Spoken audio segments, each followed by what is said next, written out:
I am not tweeting. What are you talking about? I'm definitely here. Why, hello. Hello. I am here. We are here. Oh, Yes. look, humans have joined. Yay, humans are here. We did it. Well, Hello. as we all know, Chris may or may not be Santa. Does Santa qualify as a human? Because he's like transcended, right? Yeah, but he's like a human on a different plane of existence. So I would still But count is him. that still being human? Well, he can still vote in our elections. But he's Canadian. Doesn't matter. I suppose it doesn't matter anymore. Doesn't matter. No. So he's human. Yeah. Our election system just doesn't matter anymore. No, doesn't. All right, look. See, oh my goodness. Look, Chris already critiquing people on a spaceship in a different galaxy. Oh. How dare you? All right, you don't know their life. You don't know. Well, speaking of boring people in another galaxy, I recently started up Mass Effect Andromeda again. Why? Just to see, like, is it really as bad as I remembered it being? And I actually fell asleep while playing the tutorial. That's impressive. I actually don't stop. That's hilarious. I've never played any of the Mass Effect games. First game's Lucky good. Show me. Second game is a freaking amazing. Third game is solid and then falls apart at the end, and then Andromeda's trash. Yeah, that's from what I've gathered is Loki's opinion too. So that's actually pretty much the common consensus. Okay. Mass Effect 2's regarded as one of the greatest RPGs ever. Okay. All right. I've been thinking about getting back into gaming. I haven't. The last game I played was Diablo 4. I played the season 1. I played season 1 of Diablo 4. When they have like these mini campaigns. And I got to the end, and I feel like if you get to the end of like a seasonal campaign and you say that was it, like something went wrong along the way, and I haven't done season 2, even though it's about vampires, and I love vampire shit. Okay, we all know I love vampire shit. Oh, you do? Yeah, I know, I do. That's shocking revelation. I'm shocked that you like the spooky stuff. I know, I like the spooky stuff, but I really do like the vampire. I think vampires are pretty fascinating. And I mean, the lore for vampires goes back like 500 years almost. Well, it's so rich and in-depth, and people do interesting and dumb things with them. So, I have a vampire-related character on my list that we'll talk about in a moment. Excellent. Thank you. I definitely didn't just post like the first cat annoyed GIF that I found. I'm definitely planned. Did you find out how to get Josh to cosplay as a grumpy cat? You know, I don't know how I make time for things. That's actually a genuine state. That's a real thing.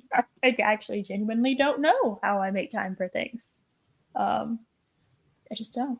I don't know. Are you talking about the GIF on the Twitters? Yes, the Twitters. And also I figured out what I have to. So in order to share the stream on, like I used to just go through YouTube and say share stream because it just auto put everything in there. And then I put a GIF. Guess what? I can't put GIFs on that link anymore for some reason. I finally figured it out why. It's because it says Twitter. Oh, okay. And so for some reason, even though it brings you to the exact same page, you have to go through. If you have to keep your Twitter tab open, and you can't go through the YouTube like Twitter thing. And maybe my computer is the only one that's doing that, and I'm just talking out my ass. But that's what I came to the conclusion of. So yeah. Okay. Anyway, so I did the thing before we started streaming where I start talking, and interact like we're on stream. But we're not streaming because shocking. This might be a shock to everyone. I don't interact with people any differently than when I'm on stream and when I'm off stream. So Josh literally had to stop me and go, Hey, why aren't we doing this on stream? I'm like, oh, This is true. These are facts. I have to like catch myself doing that because I mean I'm not content brain like all the time. I'm just like I'm hanging out with friendo, and oh yeah, we're also doing this content thing, I guess. So Yeah. yeah, just one of those things. So Josh was telling me he went to sell the Five Nights at Freddy's movie. I did. I did see the Five Nights at Freddy's movie. It both was what I was expecting and also wasn't. To my surprise, there weren't that many jump scares, Yeah, I heard about that too. which That is there like wasn't a that's lot of kind of jump what the scares. games are known for doing. It's kind of their bread and butter. I mean, Yeah. they have this horrifying story kind of in the background, and God help you, Matt Pat, at least let another game release before you fucking come up with another lore video. But like, no, cat I doesn't mean, act how differently how as many? opposed. Yeah. I mean, how many times has Matt Pat released the definitive timeline of Five Nights at Freddy's, and then the next game comes out and completely destroys everything you did? Well, it's funny because I understand why he does it. Because people are gonna click on it. I know why. Exactly. It's Okay, so clickbait. You gotta play the game sometimes. no, I understand, but at the same time, I understand the people who why people click on it, right? So Because Five Nights at Freddy's is one of the most convoluted lores in history. Well, no, I'm just saying, like, from the mindset of the people that click on those, because I don't think I've ever actually like watched a Matt Pat video, because I just kind of found his videos kind of annoying, to be perfectly honest. Mm-hmm. I don't know if it's his voice, his editing, I don't know what it is, but generally speaking, I don't like watching his content. It doesn't vibe with I me liked as it. well. I liked it better when it was like just him and his wife, but when they got to the point where they were able to like hire on other people, it like to me it kind of lost his identity in and so I just kind of stopped watching at that point. Yeah, no, I get it. So before the seventh Harry Potter book came out, everybody was speculating. Mm-hmm. Everybody was speculating. Harry And I Potter's have got to this, die. Harry Potter's going to survive. He has to. yeah. Yeah, I remember that. So because it was huge, it was like a huge thing at the time. People forget how huge Harry Potter was because it's Mm-hmm. still so big now that they don't understand what that was like. It was my generation Star Wars. It just was. That's what it was for us. And the there were books coming out, like actual, not just like books that you could post on Amazon, things that you could pick up at Barnes and Noble, right? And Mm-hmm. it was like lore, like theory books, and I picked up one of those books, and I'm pretty sure I still have it somewhere. God help me, it's probably somewhere unless I threw it away because the second the seventh book came out, why the hell do I need this book anymore? Um, and For the memes. that's potentially, yes, but I don't know where that book is. I don't know what happened to it, but I remember I bought that book and read it like 3 times, and I went through it and whatever because YouTube was, it's not what it was or not what it is YouTube would now. have been in its infancy when the last Harry Potter book came out. Yes, so you didn't have people having lore videos like that. Okay, you had No. fucking lore books, dear God, right? In 2006, I'm pretty sure YouTube still had like the 15-minute max requirement. Yes, You yeah, couldn't it go was past very, that. very young. Yes, it was It was in incredibly its young. infancy. Yeah. Nobody really watched it. I mean, they did, but they didn't. You know what I mean? It's kind of like it's not. It's nowhere close to where it is now. And so I And imagine it was so there's still much people out freer. there.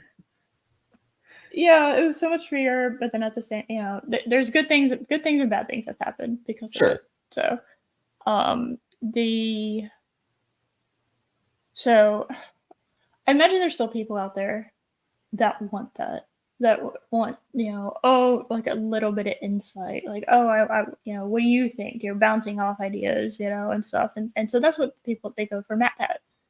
Mm-hmm. Because if a fan book comes out on it, if a fan game comes out on it, like, he will theorize on it and make a video. Anything Five Nights at Freddy's related that comes out, he'll make a video on it. I think he's overdone it. If you Right? type in Five Nights at Freddy's on YouTube, at least some of his videos will pop up. I mean, he's done that much content on it.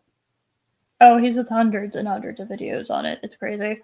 Um, but I get it. I understand.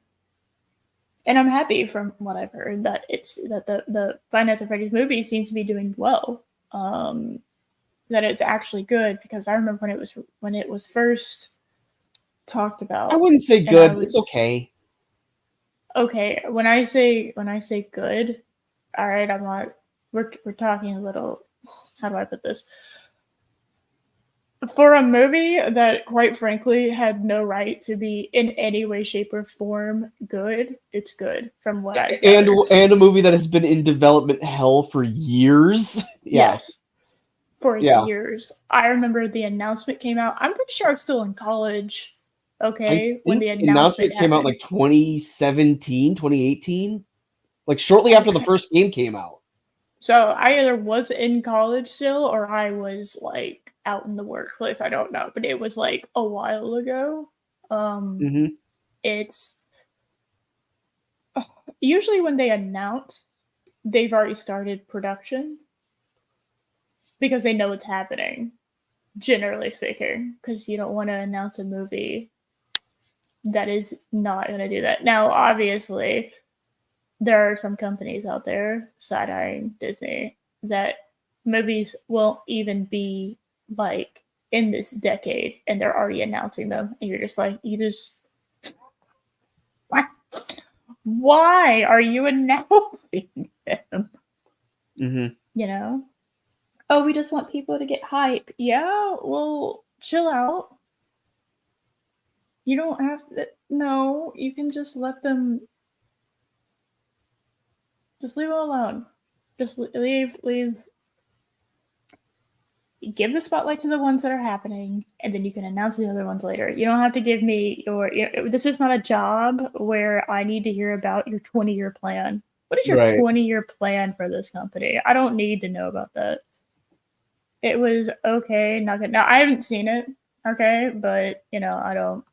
I agree with Jeremy. I would agree with that.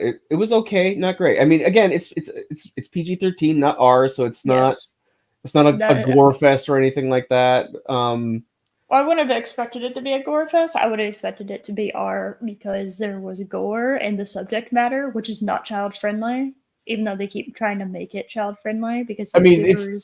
it's child friendly horror now. It is. I know, but it's Yeah. not at all. The actual storyline of the general storyline. Now you can it starts getting a little crazy the further you get out, right? But if you Extremely so.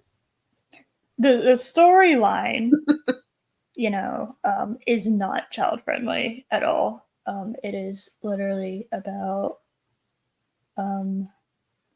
a guy who. Oh man, even then, I'm saying a guy, and my whole brain just went into three different directions.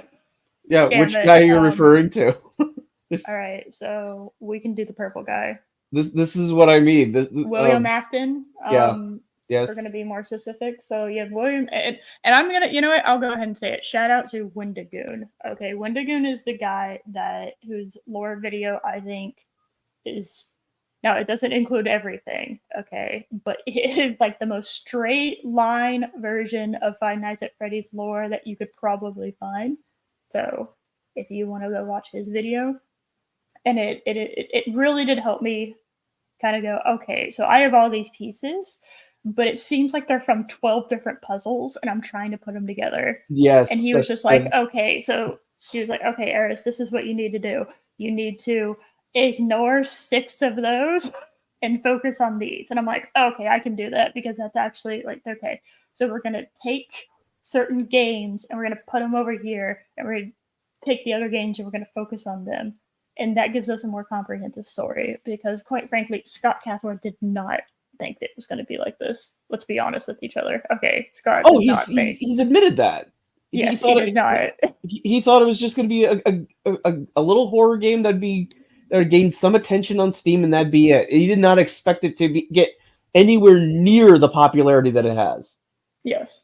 It's yeah, exactly. So it's just he didn't plan the lore, he didn't do that. And so when you're trying to create lore videos, it's very, very difficult because you have like I think there's 9 or 10 mainline series. And when I say 9 or 10, it's kind of like there's a few there's simulators that you have to take in consideration. You gotta wonder if the books are canon. You gotta wonder if like the FNAF archives are canon, which are technically fan made, but then sometimes Or the Scott's like, VR? Does the VR game count? Yeah. yeah, is the what all counts, and then you have Scott. So Scott has gone from, hey, the first like 4 games Or like one story arc, and then are this is one a story separate arc, unit. Yeah.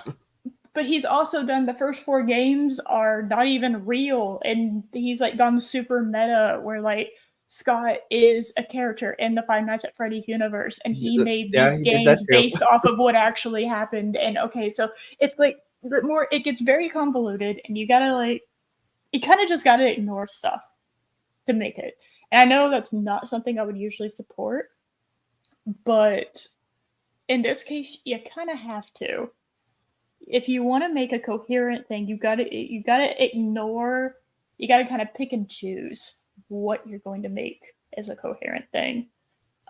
So the William Afton is it was he and his partner they made an animatronics a pizza thing. This is a game. This is kind of a game thing that people have heard many times at this point.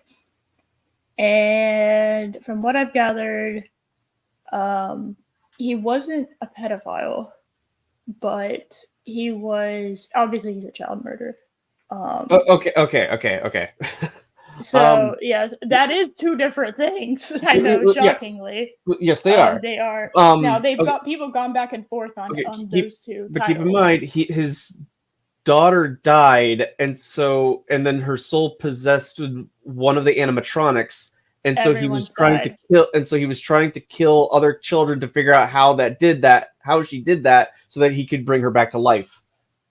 Well, it's not just that. You're talking about uh, man, I forgot there's You 2 see what I active. mean when I So say FNAF has one of the most convoluted yes, lores ever? no, you're not. You're talking to somebody who's been dealing with FNAF for a very long time now, almost a decade. Like I get it. Yeah, I've same yeah same here. yeah. So exactly, I've watched I the get it. Markiplier videos. Yes, we've watched. Yeah, dude, I remember when 2 came out. I watched that shit like as it was happening. I Mhm. remember that. I was huge. I think I came in a little late on 1. Um, but like 2 2 I was there for, and so on and so forth, and it was interesting, but we had no idea what we were in for. Holy hell. And it Oh, and Chris, I've not seen Willy's Wonderland, so I I can't haven't compare them. either. I haven't either. I've been saving. That's one of those I've been saving for. Um my eco kids. Okay, no, Chris, that is like one aspect of it. So William Afton, he had 2 sons and a daughter, right? Or did his partner have the daughter? I thought his partner had the daughter. Well, no, because his partner had a daughter, and then also, but William Afton also has a daughter because that's Vanessa. Yeah, one of them had one of them is in Baby, right? And Yes, one of them's in the puppet. So that's what I know but is then one of them's in also, Baby, but one's in the puppet. yes, but What? What? Vanessa, Yeah, it's okay, Crystal. yeah, yeah. We're just talking about 2 people. Okay, so you have Michael, and then oh my God, who's okay? I'm gonna type this in. I'm gonna regret it. William Was it Afton's children. Henry?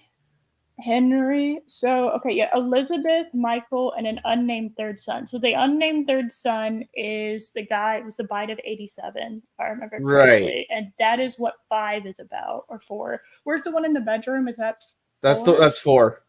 Okay, so 4 is the one in the bedroom because you can see hospital shit at the end of the game.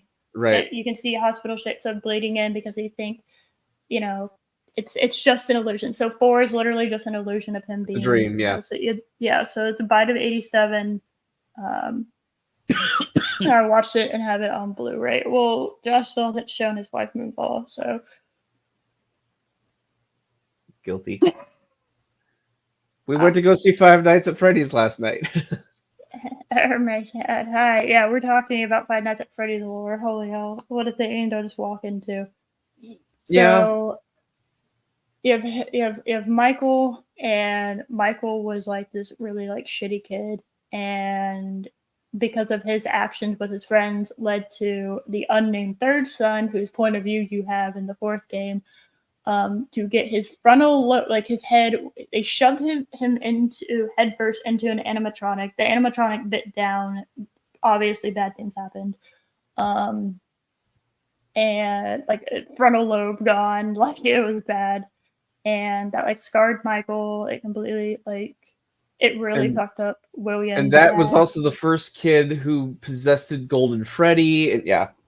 Yes, and there's 2 kids that actually technically possess Golden Freddy, if I remember correctly. I don't know who the other one was, but yeah, because if you go, it's at the end of, I think it's Pizza Simulator. You have to do like this special secret thing in order to get to it, but there's like a I secret ending, think so, yeah. and like you see like Golden Freddy's there with whatever.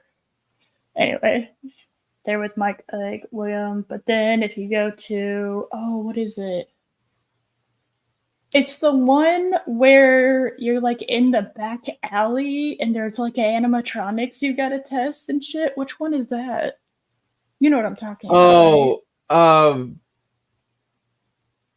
I think that was that also Pizza Simulator?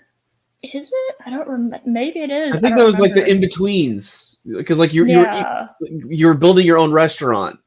something like that. Yeah, and it's just really creepy. But I'm pretty sure it's Michael. So Michael managed to like lure everyone there Yes. and like set the place on fire. It's one of the best endings, I think. I love that ending where he's doing the speech as everything is burning down. Yep.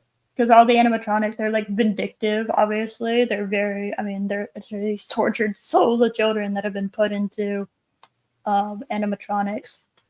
And he's just like, yep, well, guess what? We're ending this. We're ending this. All of us, we're ending all of this. This is going on far enough.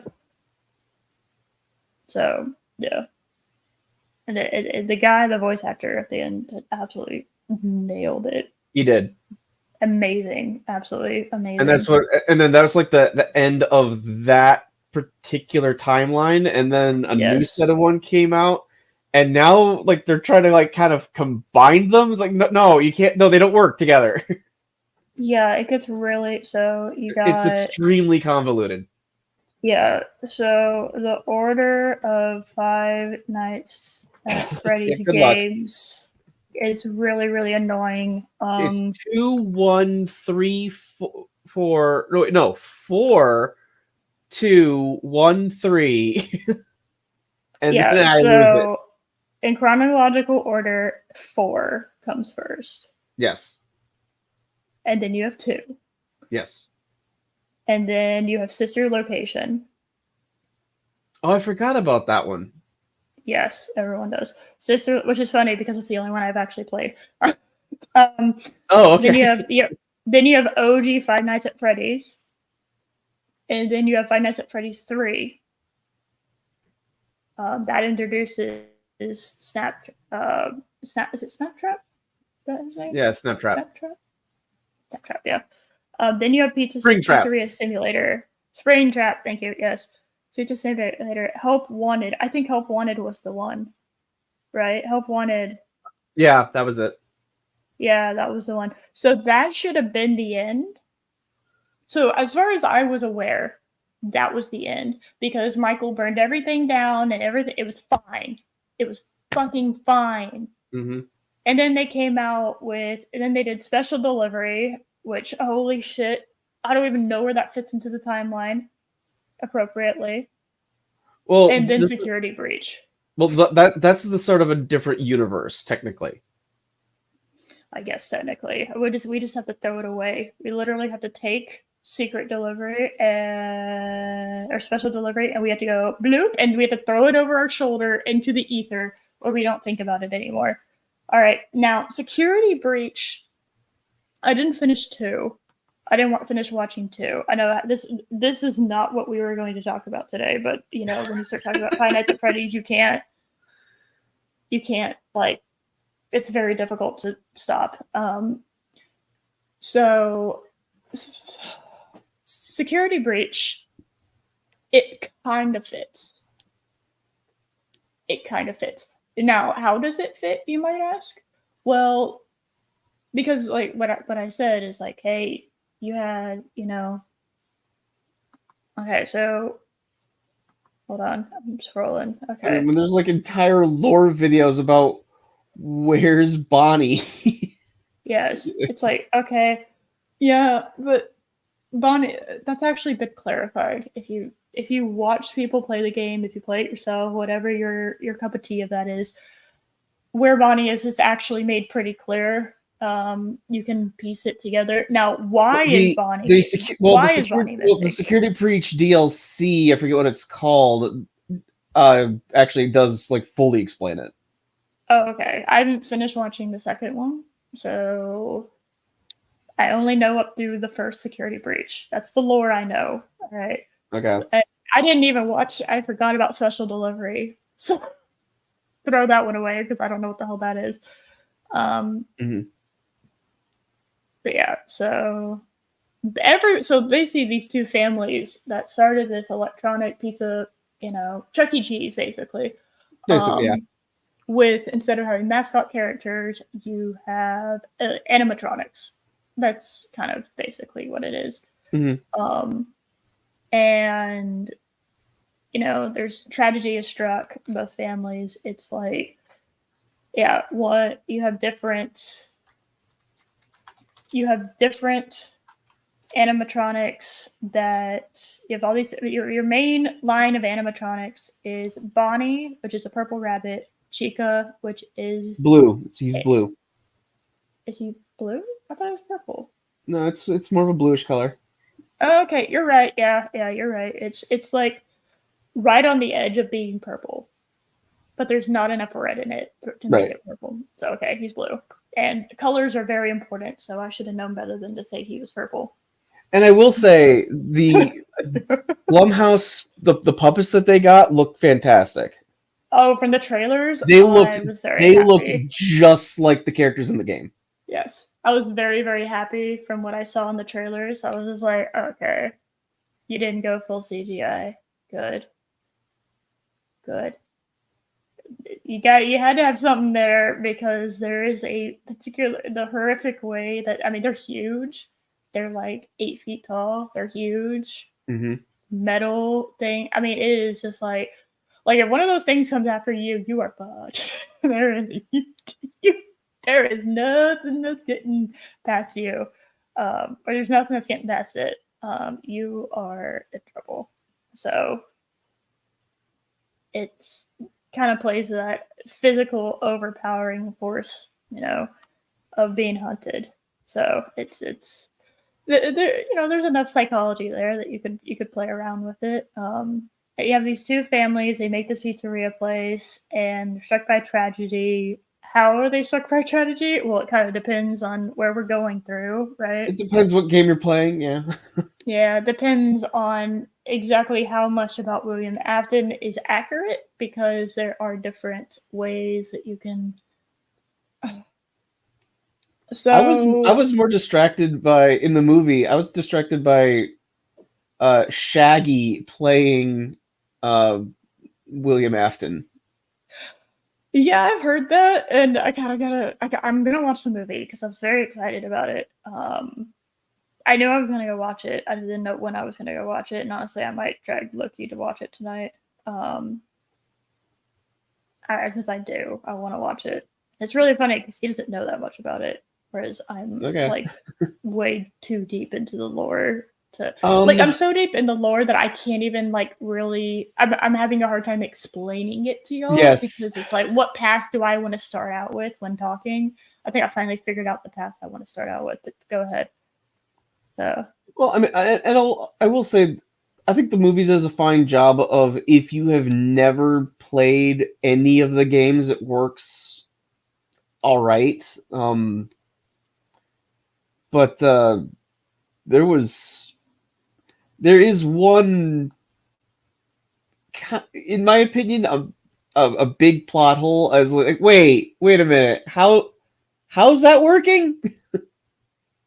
And I know we're talking about a world where the souls of dead children inhabit animatronics. So I know it's you gotta just kind of take reality, just throw it out the window here. Um, but there is like one thing where with the movie that I still don't quite fully grasp. Like, wait, how's that work?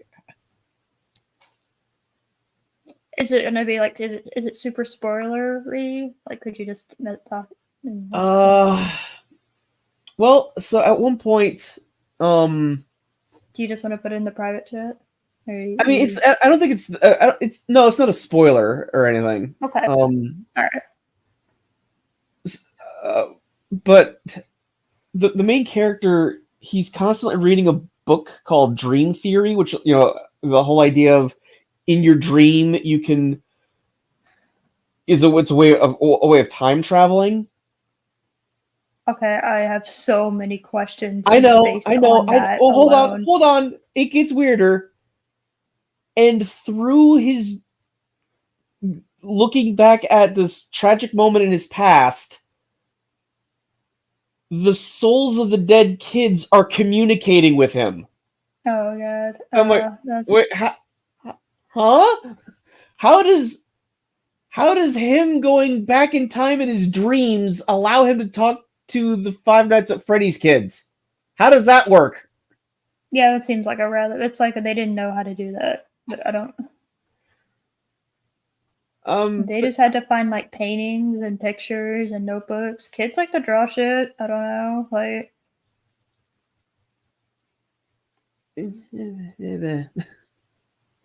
it's just like that. You could have picked it up from that, and that could have been more horrific, right?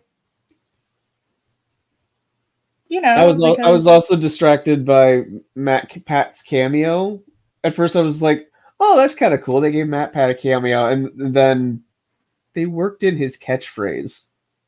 oh no, stop, no. And from what I've heard, that was Scott Coffin. He wanted that in there. Everybody else was like, no, Scott, No, please, stop. please. He's a waiter. Why would he say it's a theory? It's a game theory. Yeah. But I mean, yeah, he literally does say, "But hey, that's just a theory." As these people are like placing their order, like, what? Well, I mean, if that was all, and not just it's a game theory, like instead of the whole like line, just saying, well, that's just a theory. You could, if there were questions that matched that being said, right? So it's like, how do you get a character? He just plays a talkative waiter who's on screen for like 30 seconds. It's just a brief cameo. Well, you know what? I hear I'm gonna fix it. So all you have to do is he has to say, hey, has anything you have the standard thing where it's like, hey, has anything weird happened here? But you say that like more organically, obviously. Anything weird? Is there weird stuff happening here? He's like, well, I've heard blah blah blah blah blah, but that's just and honestly, I think it's this blah blah blah blah blah blah blah, but that's just a theory. And there you go. There you go. I just fixed it so it's more organic, and you have somebody that kind of does a little bit of exposition dump. Not really, but kind of. Mm. No, he was there for a cameo. That's it. Okay. Well, he didn't. He could have just stayed there for like a cameo, but you could have had him work in that line so it actually worked. And I will say my personal favorite character was Fat Lawyer. He was great. I loved him. Fat lawyer. All right. I love Fat Lawyer. I loved his character so much. That's hilarious. All right. I'll have to see about that because I do want to watch it. Again, like I said, it's okay. Well, I mean, I was expecting, as far as like from internet horror games, Turned into generally movies. don't. That's a huge leap. That's really like if y'all remember the Slender Man movie that happened, that was not. It was really bad. Yeah. Like really, really, really bad. So for me, it's like if you can get it so that it's not horrible, I'm like, yay, you did it. So Yeah. uh, yeah, I was it's mostly distracted by when my wife and I were looking at showtimes, and we saw it was 2.5 hours. Like, are you oh my god, are serious? you kidding me? It's two No, and a I'm half not. hours. It's 2.5 hours. It's like, I say this all the time, how guys. you could. I mean, there's like an entire subplot with the guy's aunt that you could just cut entirely, and it's nothing is lost. Huh, I had this similar problem with Conjuring 2, where I was like, guys, this is an almost a 3 hour long movie. Why can't we just cut out all this shit? Like, I know the main character's not gonna die because he's literally based on a guy that's still alive. Shut up. Like, I know he's not dying. Stop acting like he's gonna die. All right, we don't need this whole subplot, but then you also have to realize that whole subplot was to set you up for the stupid nun movies. It's like, oh, we don't need any of that, you know? And it's just so annoying. Oh, thing's super annoying. You don't need to have horror movies be 2.5 hours. 2 hours are your absolute max. Hour and a half is generally the preferred Mm-hmm. time, in my opinion. That's a sweet spot for horror movies. Get in, get out. It's Yeah, but 2.5 hours for a Five Nights at Freddy's movie? Seriously? no, I So did there, not. Get I will say there are some moments that do kind of drag a little bit. all right. That's kind of annoying. But I mean, again, for what it is, it was okay. Fair enough. Yes.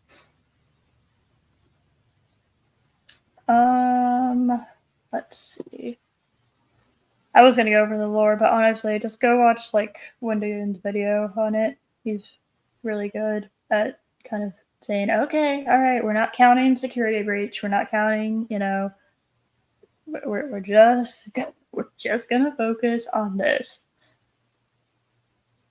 So Or if you want to watch just a grown man screaming for half the time because of how scared he is, watch Markiplier's videos. oh, I highly suggest watching Markiplier just because it's fun, and he's changed so much since then that it's also equally fun to go back and watch. It is true. So I do, I'm going to say exotic butters. That is all. Yeah, I was kind of expecting kind of a little bit more of a quirky sense of humor, since the games have a little bit of that sense of humor in there as well. Yeah, and I have a fucked up, quirky sense of humor. Yeah. I mean, given the source material, which is literally children that have been murdered or have possessed animatronics, Right. and they're kind of damned souls at this point. So, and it's about literally, again, because this happens a lot, about a family that did some stupid shit and they're trying to undo the stupid shit. And in the process of trying to undo the stupid shit that they did, they end up fucking up a whole bunch of other innocent people's lives. That's a good summary. Yep.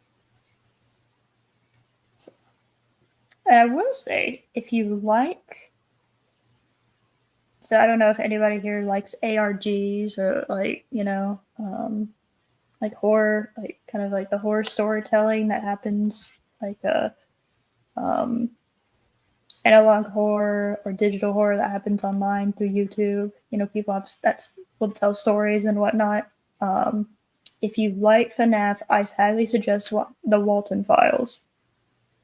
So it's very, very interesting.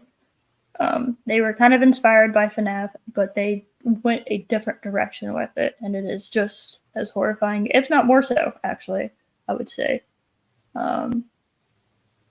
They kind of just come out and all the stuff that they gotta do like tasteful, like PG-13 stuff when it comes to FNAF. They do not.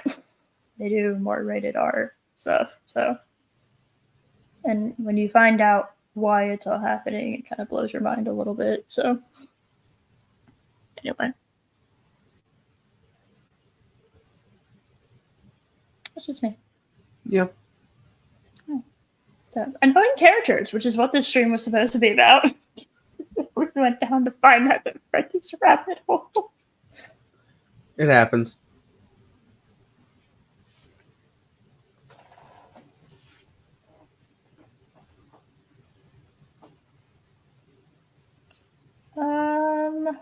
So how I decided. I was gonna say what we. How I decided to talk about this was I was on when Halloween happened. I don't know if y'all know this, but Halloween happened this past Tuesday. Yeah. And I was watching The Fly because I'd never seen it before. The Fly with Jeff Goldblum. The show is now a democracy. No, I misspoke. All right.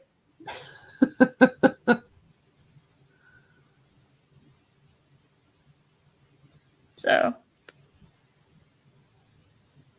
and I really enjoyed it because I mean I'd never seen it before. I enjoyed it and also hated it, and I'll tell you what.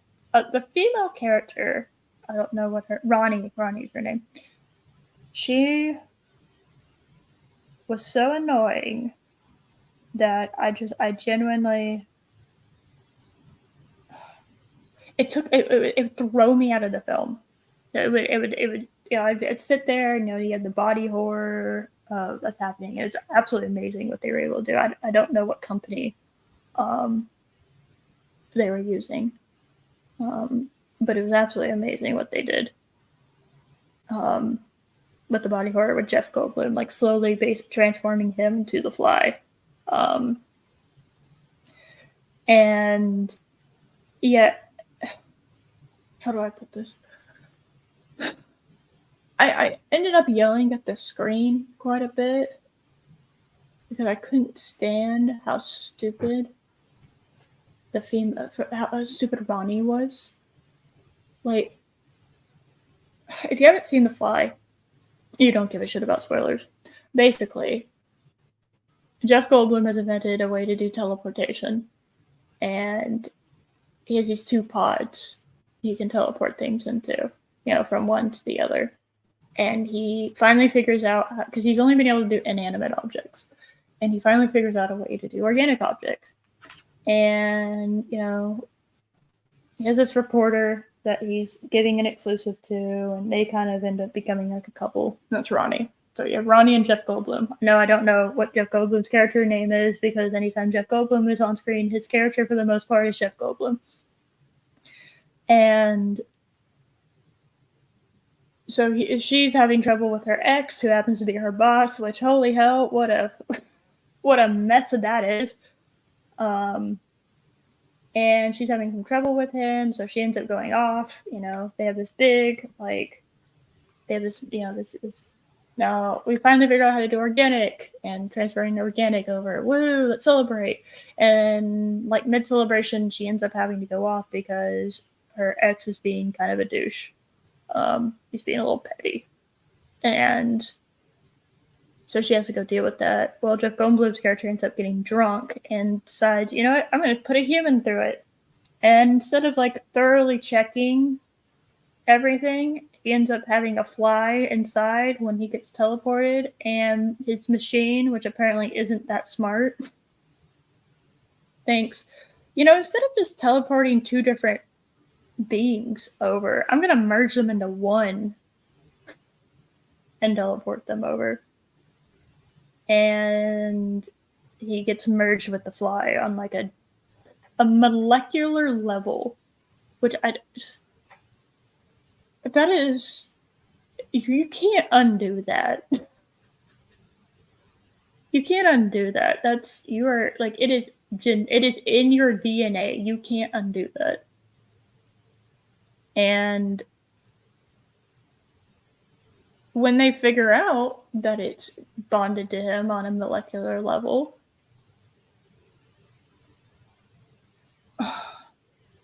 she doesn't really do anything. She just kind of stands there and cries and keeps coming back over to his place and standing there and crying, and because he's obviously like deteriorating and becoming more fly-like. Right. And it was so irritating to watch her stand there and do nothing.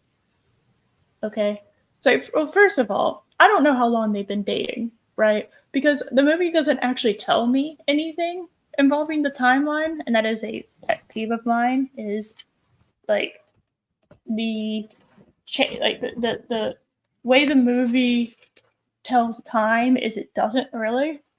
It more tells time by showing you his deterioration than it does.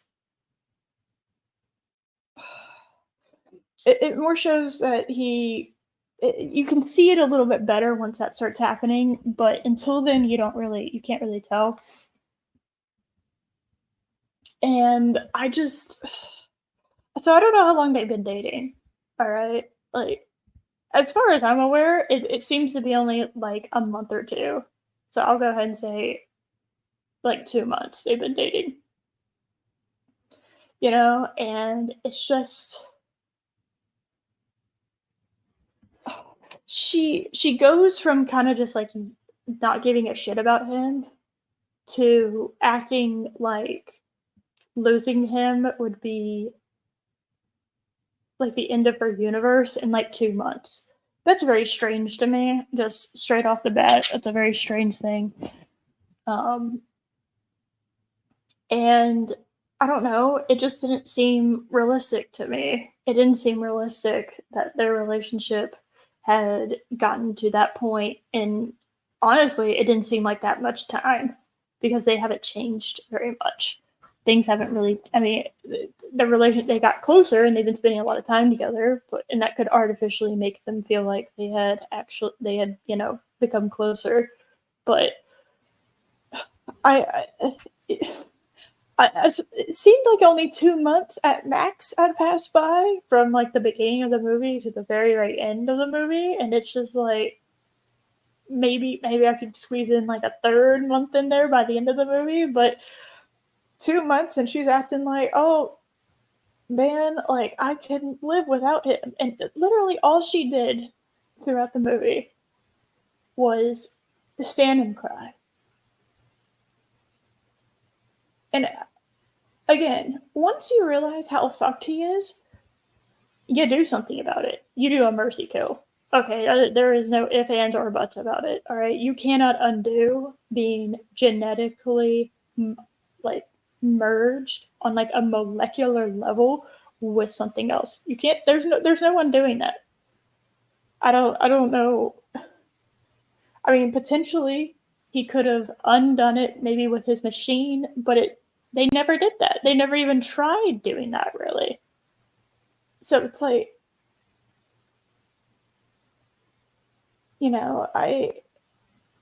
I don't know why the machine did that in the first place. Kind of seemed kind of silly that it would just merge things instead of putting them separately. That seemed silly.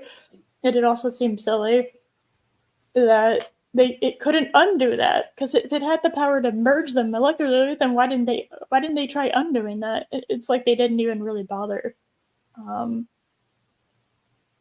do that. So, and I don't know why the fly seemed to be taking over him more and more instead of if it was just merged, molecularly. Why the fly DNA seemed to overpower his own? That was also odd. I don't know.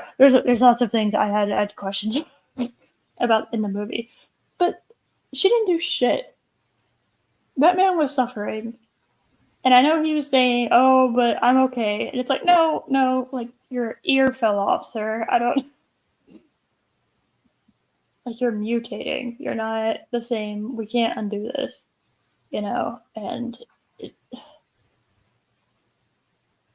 it she doesn't help really. She just kind of stands there and cries, and you're just like, okay, good for you. You're not. You're totally useless. You're just utterly useless. And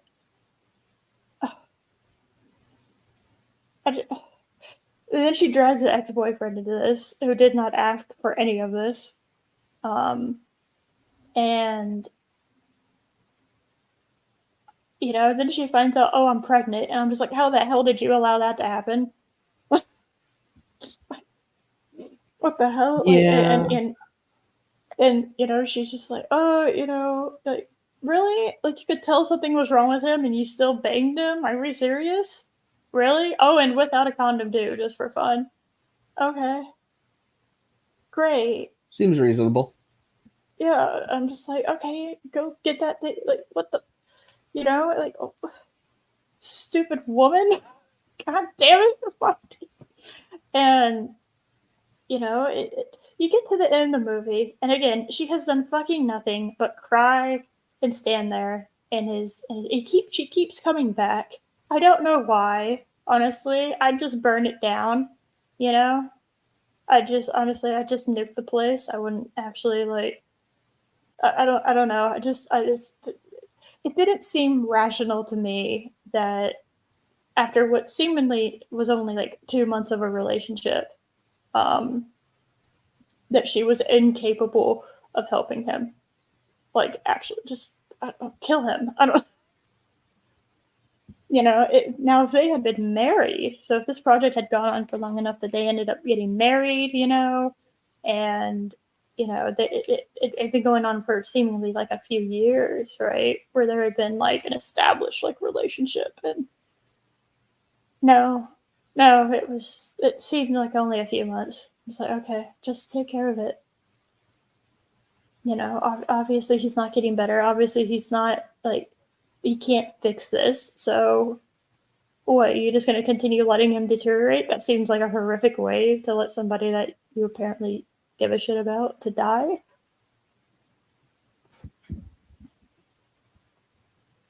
Oh, thanks, Mark. Yeah, thank you. Well, Eris, when two people love each other, chemicals start flowing and feelings change, and the sense to throw up and melt your partner's troll eat. Hey, I'm going to go and say it. I was team ex-boyfriend by the end of the movie. He did not deserve what happened to him, okay? He came there to take care of the problem that apparently she was totally and utterly incapable of dealing with. All right. Because she was going to get an abortion for the, horrific half-fly child that was in her stomach.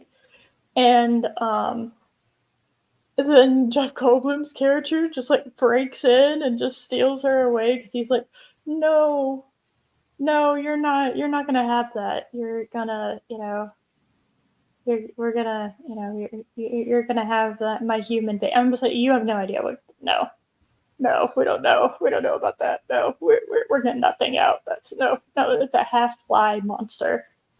We're not dealing with that. No, there's no question. It's literally half fly. Like, no, that's no, we're not. Nope. And then the ex-boyfriend follows them there to the warehouse where his office and his stuff is, the Jeff Goldblum. And he gets his hand and his foot like melted off because Jeff Goldblum's character is just a petty asshole. There you go. Something. I agree, Mark. Something. We should have done something about it. I don't know. There you go. There you go. Yep. All right. And I was yelling at the screen. I was so angry. It gets to the point. So the hero ex-boyfriend, even with two like his hand and his foot missing, manages to save her because she is so incompetent as a human being. And like he is in unimaginable pain and is in total shock and still manages to save her. And then like because Jeff Goldblum's completely lost his mind and he's like mostly fly now for some reason, um, has decided that I'm gonna merge you, the baby, and me into one being, and we'll be a super being. And I have no idea. Yes, the Brundlefly. There we go, Brundlefly. Um, like a Brundlefly thing, and I just Brundlefly keeps comes is trying to get out of the telepod thing, and then it teleports him and part of the telepod together and merges him into like the third one. And he is like he is part fly. He's basically not even human anymore. He's maybe a tenth human. He's like 50% fly and 40% telepod now. Okay, he is like it, horrific amounts of pain, this horrific like monstrosity of like a creature that shouldn't even be alive because it has pieces.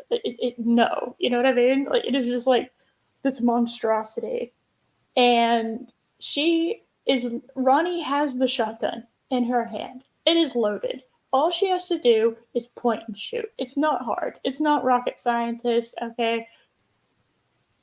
And instead, instead, she has to be literally the Brundlefly creature has to direct the tip of the shotgun to his head in order for her to shoot it.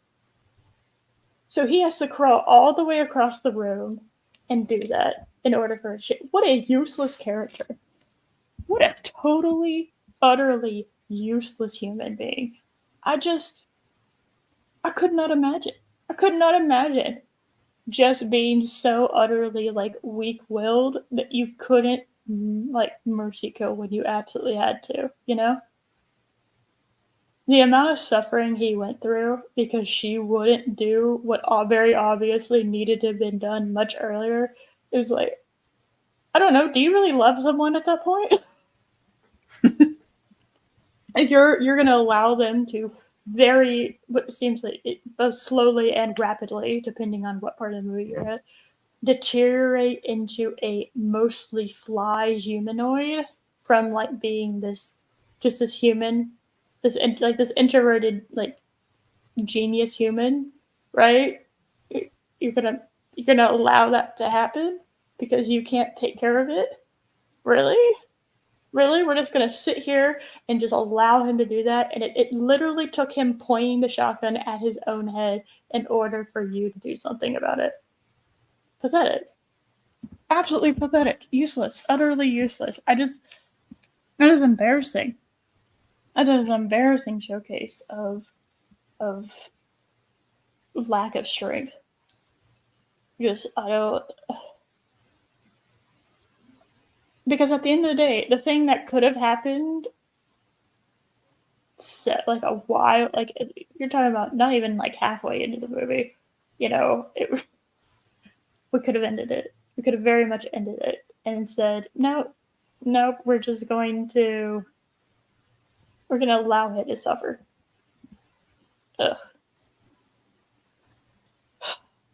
Oh, you prefer? Well, I haven't seen the original. I prefer the original. The character gets trapped in a spider web, screeching "Help me!" and he gets smashed with a shoe. You know what? I think I actually prefer that too. That sounds cool. Yeah, I do. I've only seen the Jeff Goldblum fly like once. Mm-hmm. Um, but yeah, I remember thinking I prefer the original one from the 50s. Yeah. As much as like I applaud the artisticness of the body horror because that took a lot. That was pretty phenomenal with how they managed to do it. Um, Ronnie was utterly useless, and that just pissed me off. It's like, Mm-hmm. what is she? Like, I don't believe their relationship has gone on long enough, or is even strong enough. You know, it's like, what have they done? They had a dinner date, or they had two dinner dates. Okay. And they've had a lot of sex. That's it. That's all they've done. I don't know, like, I haven't seen them actually, like, really. I don't know. Their relationship seems very, very. Does it seem like it's been going on long enough for them for her to be this, for her to be having this much trouble doing what she needed to do? Could you remind me? I haven't watched into it. Didn't Brad have to self delete because of how? Yes, yes, yes. That's what I'm saying. Yeah. Yes, that's what I'm saying. And Veronica, yeah, they call her Ronnie, but I guess her name was Veronica. I didn't even pick that up. That's hilarious. I think I was too busy being mad that I didn't even pick up her actual name was. I just thought it was Ronnie. Um, yeah, no, she did. That's why I'm saying she's very, very annoying. I don't understand. I really don't. I do not get she that he had to put the shotgun tip to his head for her to do something about it. She allowed him, even in his horrific, like I said, like 40% telepod, 10% human, 50% fly, and and he had to crawl across the room very slowly, might I add, and in a whole lot of pain to get to her because she wasn't exact. She was not close. She was like, I don't know, 50 feet away, 20, 50 feet away. And he had to crawl on the ground to get to her because she was so useless. And all she was doing was crying and all this. And I'm just like, what the hell are you doing? I was like, shoot him, shoot him, shoot. I kept saying that like over and over and over. What are you doing? Just like end it. I don't. You're gonna tell me that she can't kill him because she loves him too much? Really? Where? Where did that happen? She couldn't stand him. She was walking out. Do you know how many times she tried walking out at the beginning of the movie? She didn't give a shit about him at all. Like, at all. And she was just gonna use him for her career. That's all she wanted. Like, yeah, they were having sex, but I thought she just wanted him for her career. Because this was gonna be like obviously like teleportation. That's like a huge thing, right? So like that would be like her getting an exclusive is, I mean, that's a big deal for that story. So that would have made her career, and that's why she was there. And I just never really got the opinion that she gave that much of a shit about him. But they were definitely trying to convince me of that. Like, oh, she can't kill him. She loves him too much. I'm just like, what? When? When did that start? They are barely into this relationship. I'm saying 2 months, and I'm being generous. All right.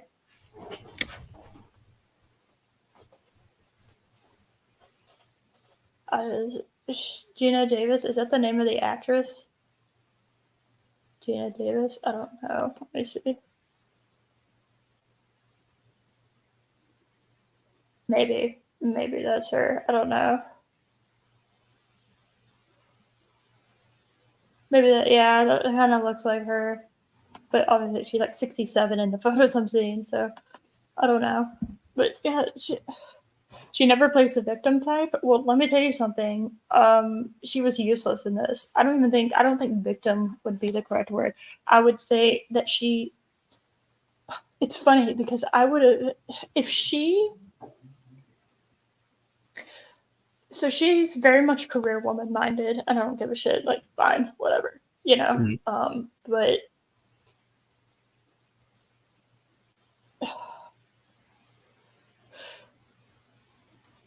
they kind of dropped that with her. It was like they had two different characters they were writing, right? So you had like her being super career minded and just using this guy who she didn't give a shit about in order to further her career, and then you had I am so utterly in love with him, I just can't bring myself to do anything about it, and blah blah blah. And I'm saying that just so in love with him. I don't know. I don't even think I would say that. You know, I would say so. I can't take care of what needs to be taken care of. You know, it is. the 80s made. Did you? Oh, never mind. You were talking about something else. Never mind. So it just. She just seemed very, very incapable. I don't know. If you're going to be a career woman who seemed at the beginning of the movie to have her shit together, to know what she wanted, and is willing to go do whatever it takes to get it right. And like she was going to release the story on teleportation before he was okay with it. Like she did not give a shit. She was like, "Yeah, I'm a journalist. I can do that. Sorry, fuck you, bye." Like that was her attitude at the beginning of the movie. And then at the end of the movie, she couldn't even shoot a gun to end somebody she apparently gave a shit about suffering. Like that's two different characters. That's not the same character, you know. I don't. What the hell? I don't understand. I don't get it. I don't get why you. I just don't get that. I don't get that mindset at all. I don't get it, and I don't get why she would keep coming back. She didn't live there. She had her own apartment.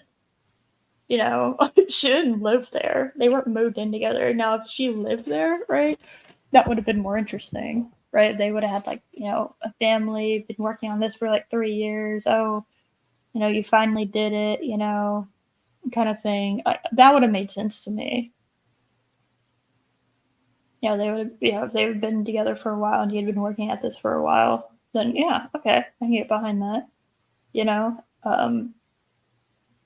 could have still had the ex-boyfriend boss character, but they've kind of gotten over it, right? But Jeff Goldblum, maybe he is super insecure because he's a loner type and doesn't, he's not very secure with himself. And you could still have had that. You just,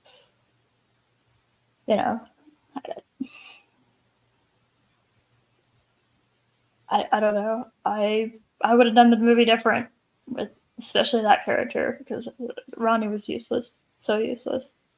It just made me so mad. It's made me so mad that my brain is getting scrambled. That's how mad it's been. So, but you haven't seen it in a while, have you, Josh? I have not. No. Yeah, it's fine. It's been quite a while. It's perfectly fine. That's perfectly fine because, yeah, that's annoying. So I don't know if I would ever watch it again. Probably not. I said I like the body horror was interesting and all that stuff, but I would say no, mostly because I'm gonna have to deal with that character again, and I don't want to. And just to give you an idea of how irritated I was, so as soon as the movie was over, Loki plays. There's a sequel to the Jeff Goldblum Fly movie, and in the sequel, the opening scene is guess what? She's continued to be useless. She has continued to be useless. How do I know that? Because she's giving birth, Josh. She didn't get it taken care of. She couldn't even do that. Okay? The only thing that was standing in the way was the fact that Jeff Goldblum, Brundlefly, whatever you want to call him, kidnapped her before they could do the procedure. And then I guess she decided to carry it to term. Great. Wonderful. And so yeah, that's how it starts off. And then she dies. She dies giving birth to the half fly creature. Because obviously it's not meant to basically humans are supposed to come out. Anything more, obviously hemorrhaging's gonna happen and all that kind of stuff. Yeah, it's awful. So I was just like, good, she died, and then we stopped watching the second one because that's all he wanted to show me when she dies because she's still stupid and incompetent and didn't do anything right at all. Literally did nothing right as a character. She did every wrong decision. Well, no, she actually ended up shooting Butterfly, so good for her on that. But other than that, literally made every wrong decision you could imagine. up until her death. So that's what got me on this subject. I was like, I'm going to talk about it. Stupid movie. Useless character. Ugh, I hate useless characters. I cannot stand them. Ugh. Do you have a useless character? Annoying character? Well, I don't know if you have any more characters on your list. Oh, I do. I just thought I'd give you because I've been ranting like for about 30 minutes. So I just thought I'd give Alright. you, take a let my throat have or not. Where did my water go? I don't have water. Oh, it's over here. We're fine now. Everything's fine. Continue. Yay. And I'm guessing you also might have a few things to say about this particular character. Ooh, exciting stuff. uh, Bella Swan from Twilight.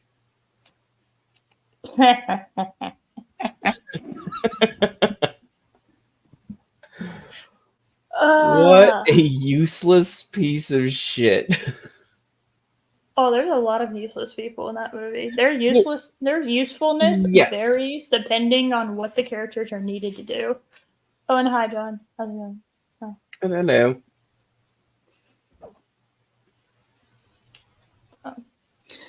Oh yeah. You take it away first. So Okay, so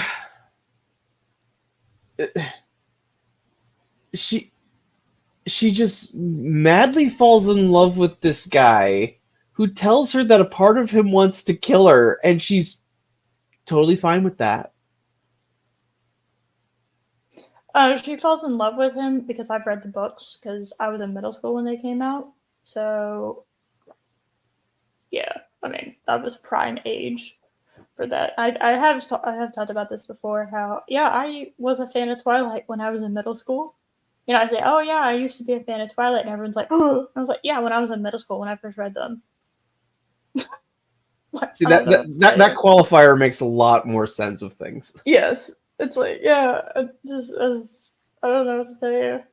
It's like I was in middle school when I really liked them because I remember I was in 7th grade and my 7th grade English teacher had like this kind of like not wall, but like a mini bookshelf that you could like take books out of.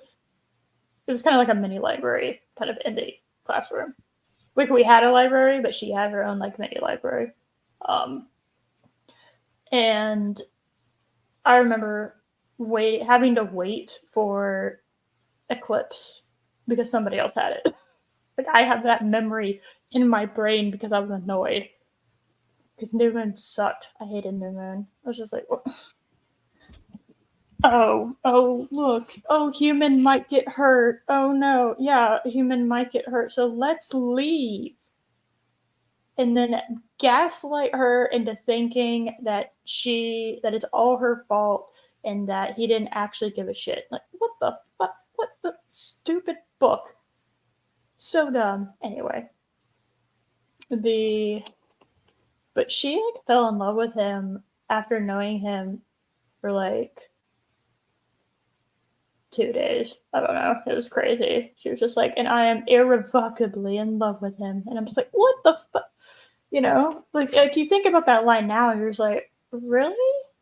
Yeah, it's a little creepy. You're like 17, you barely fucking understand what life is at this point. You're just like,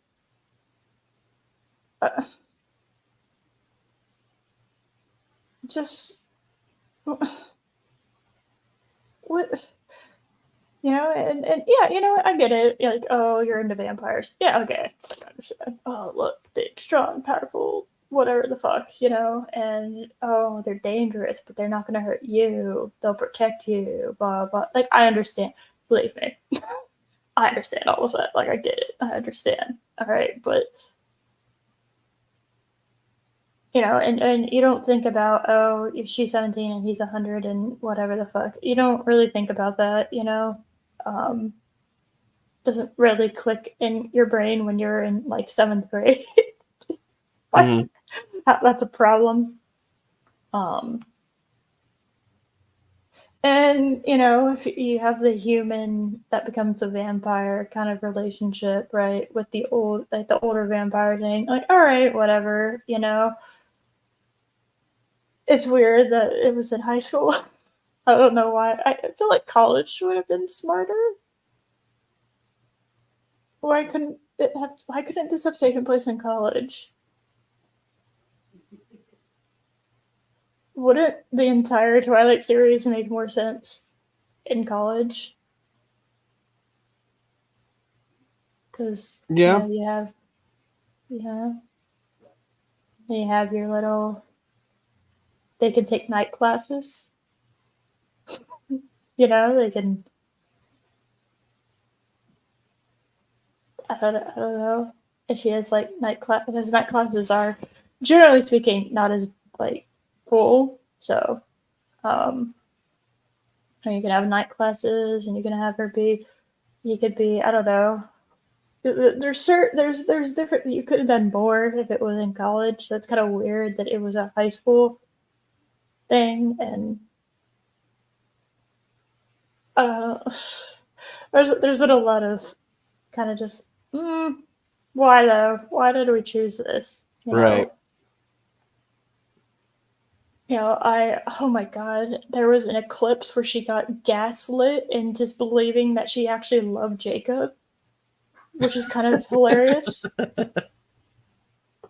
It's like, no, Bella, you made it very clear in New Moon that you were using him, And okay, I as a also rebound. remember when Edward moved away and her entire drive to live went away, and then she realized if she put herself in perilous situations, she got a vision of him.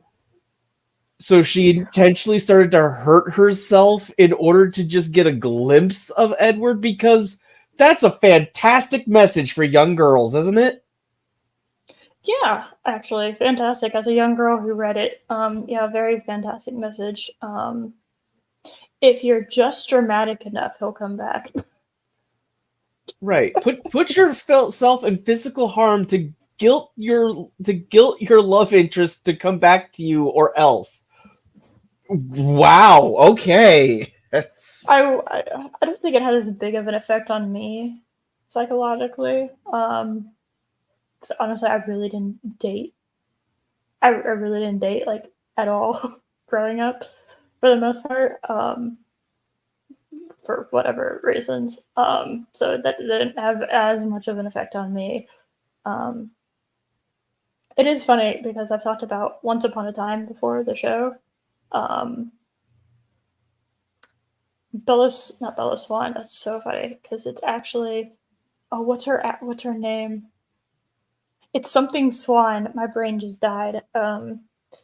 It is funny that her what's Once Upon a Time. Hold on. Once Upon a Time TV show. Give me Emma Swan. So Emma Swan's the main character of Once Upon a Time, and she becomes something called the Dark One. Don't ask questions, just roll with it. And the Dark One's like cursed and all this shit, and has all these powers. And Captain Hook, yes, I said Captain Hook, is they're kind of having a relationship, but not really. And at one point, he gets on top of a house and jumps off of it just to get her attention, just because she's gonna save him. And that whole thing, I was like, this is like a thing people put in their books and stuff, but they don't talk about how it's toxic and how you shouldn't do that. They just do it, and then there's yeah, not really a repercussion for it. because it's exceedingly unhealthy. Yeah, that kind of just shows it. Oh, okay. Well, maybe if we're to this point of this happening, we need to reconsider and reevaluate this relationship. Maybe I don't know. Maybe just maybe. But I just wow. I just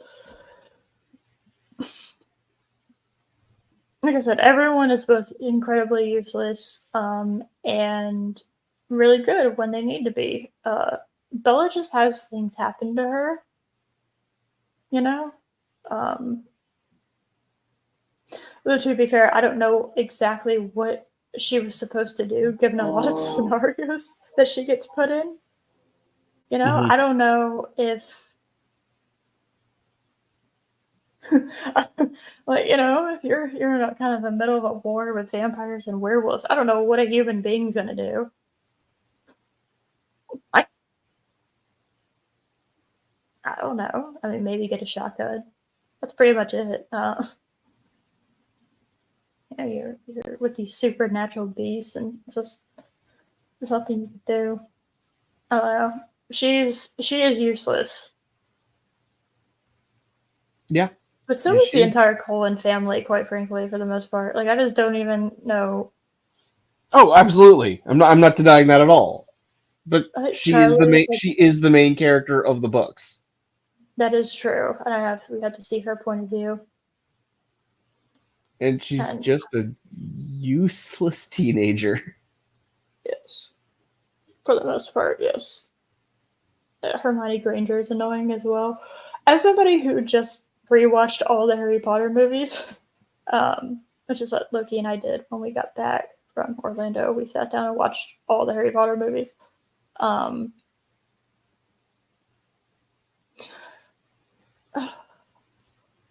I feel like Hermione Granger has a like post Emma Watson becoming what Emma Watson has become.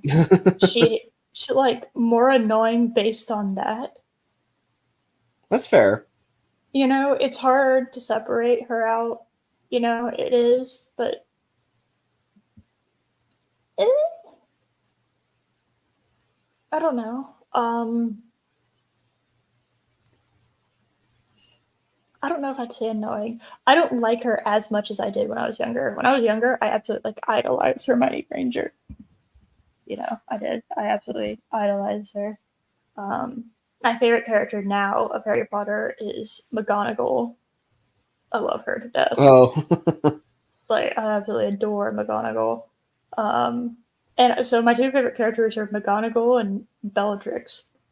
I don't know why I love Bellatrix so much. I think it has to do with Helena Bonham Carter, like the way that she portrays her. Because I didn't like her in the books. I only liked her in the movies. So okay. I think it has to do with that because I do like Helena Bonham Carter as an actress. So I think she's pretty fun. Um, and she was the perfect cast choice for Bellatrix, 100%. Um, she just has that crazy. She can do that crazy really really well, and whether or Yeah. not that's how she actually is, or if that's just she can just tap into crazy like that, I don't know, but it's kind of magical. Um, Hermione Granger is annoying in the first. I would say in the first couple, she's kind of annoying. But she gets better. I would actually go ahead and tell you, Mark, that in the sixth movie and book, actually, Lavender Brown is annoying as hell. Wan Wan? Anybody? Holy hell. Just like, can you breathe and just get off Ron for 5 seconds? Jesus Christ, woman. You know, um, Cho Chang is kind of annoying. In the fifth one, it's I will say Harry is also annoying for that reason. Their relationship annoyed me. Um, hey, Cho, I know you kind of watched your boyfriend die, and that was like super traumatic, right? But you wanna go out? You wanna date? The ex girlfriend of Cedric Diggory? Just oh my god, that was annoying.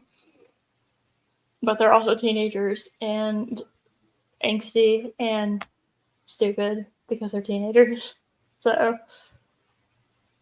that's how teenagers be, man.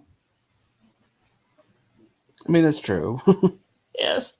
We don't want to admit it when we are the teenager, but once we're like not teenagers anymore, everyone's like, yeah, that was man, I was cringe and an idiot. But yes, wait, that's part of growing up is realizing that you were an idiot when you were a teenager. Oh, yeah, absolutely. Yeah. So let's see.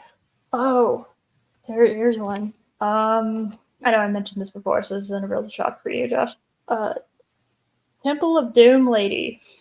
Willie Scott. There you go. I don't. She's the annoying one. That's all I know her as in my brain. You're gonna have to remind me of her name a few times.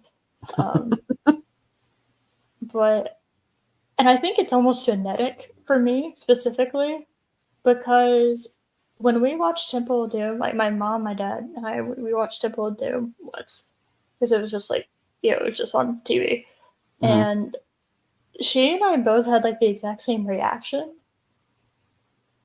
and we really hadn't watched it together before. I mean, we kind of had, you watch all the Indiana Jones movies at one point, but like then you get older and you have different reactions, right? Because there's different things you understand when you get older to watching them. And I had the exact same reaction that my mom had. We both hated her. I was just like, just cut her out of the movie. She was useless, utterly useless. There's nothing at all. You're just like, oh, just what? Why can't you do something useful? Why? What do you? All you do is whine. You just whine. You whine. And it's like, look, I'm in a different culture, and they're poor, and I'm not going to eat this stuff that they very obviously like very difficult for. That's like a lot of food for them, and you're just like, ew. It's like, what the one? What the hell are you doing? It's like, ugh. Indy. Oh, And I'll just mention the obvious part about how she was dating Spielberg at the time. yeah, yeah. Once that piece of information got to me, I was like, ah, Everything just adds up at that point. okay, all right. Now we're getting somewhere. Now all of a sudden it makes a lot more sense because there is absolutely no reason to why she should have been in that movie. Like, how do we go from Marion Ravenwood, okay, to that? Like, I don't. Useless. Yeah. Utterly useless. Yeah, totally useless. Of course, my brain is now like not able to think of annoying characters now that I'm actually doing the stream, which is hilarious.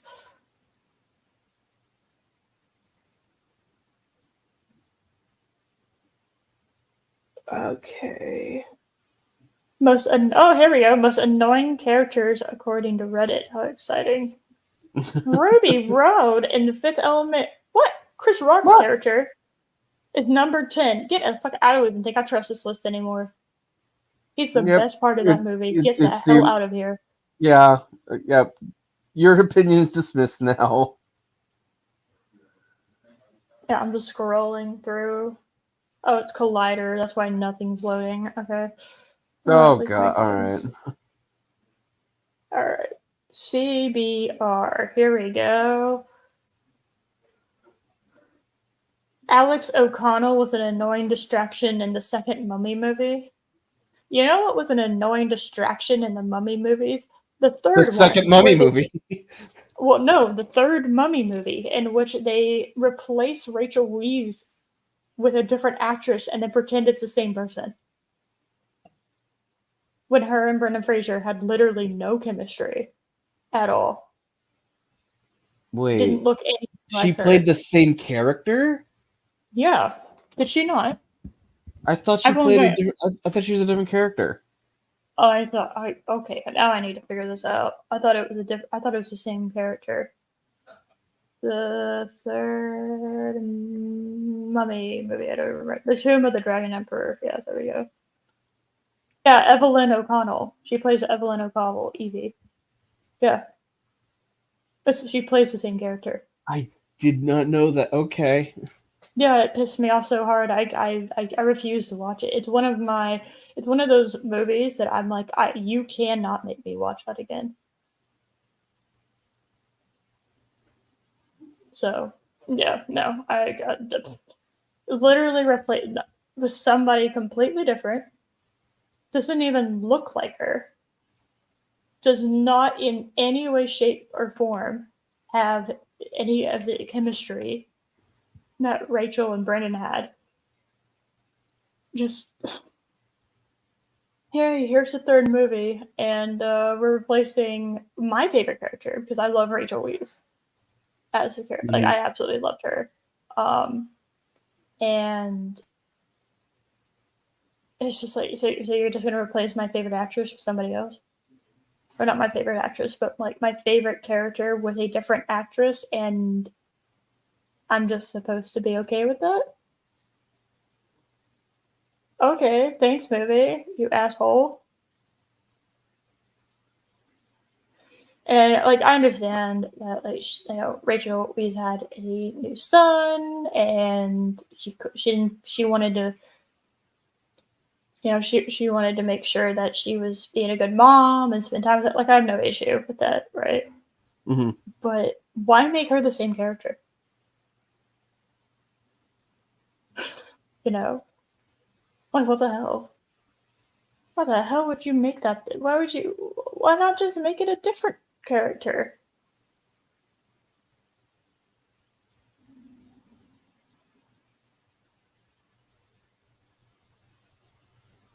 Oh yeah, okay, so I just found this. So after The Tomb of the Dragon Emperor was released, the actress that replaced Rachel Weisz stated that another Mummy film would absolutely be made and that she had already signed on. Rip. Oh. Yeah, that's because everybody probably had the same opinion I did and was like, what the hell? What? No. You can't do that.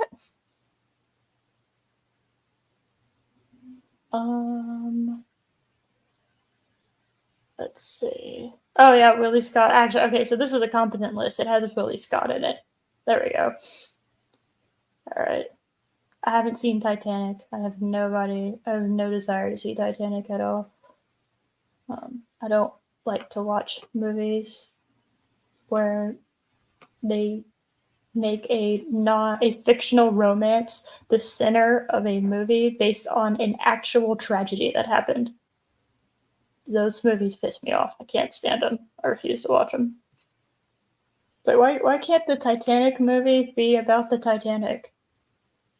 Why is the tragedy of the Titanic the like stage for this non-existent romance that happened?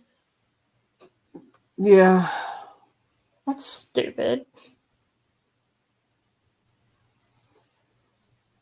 Jared Leto's Joker in Suicide Squad.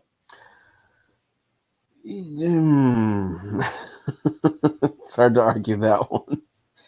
Yeah, but at the same time, I think if they would have just committed to him being the villain, it would have been a better movie. Yes. So it's kind of one of those like. But they didn't. Yeah, he was annoying. Like, yeah, he's kind of annoying as a Joker because it's not like a Joker that I think anybody ever asked for. Like a gangbang Joker, okay, nobody really asked for that. But at the same time, like the plot they went with, I was like, I would have taken more Joker over the plot that they went with the fucking black goopy people and the Enchantress. So I forgot entirely about the Enchantress. it's okay, most people do. Oh my god, yeah. I just have her I just have the image in my brain, like it's burned there for all eternity of her like fucking flooping her arms about like wet Yeah. noodles and acting like she's casting spells. I'm just like, what the hell happened here? Yeah, her floopy arms. What the shit?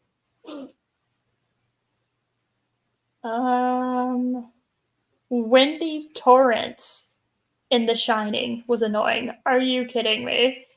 I thought she did a great job. But that's just me.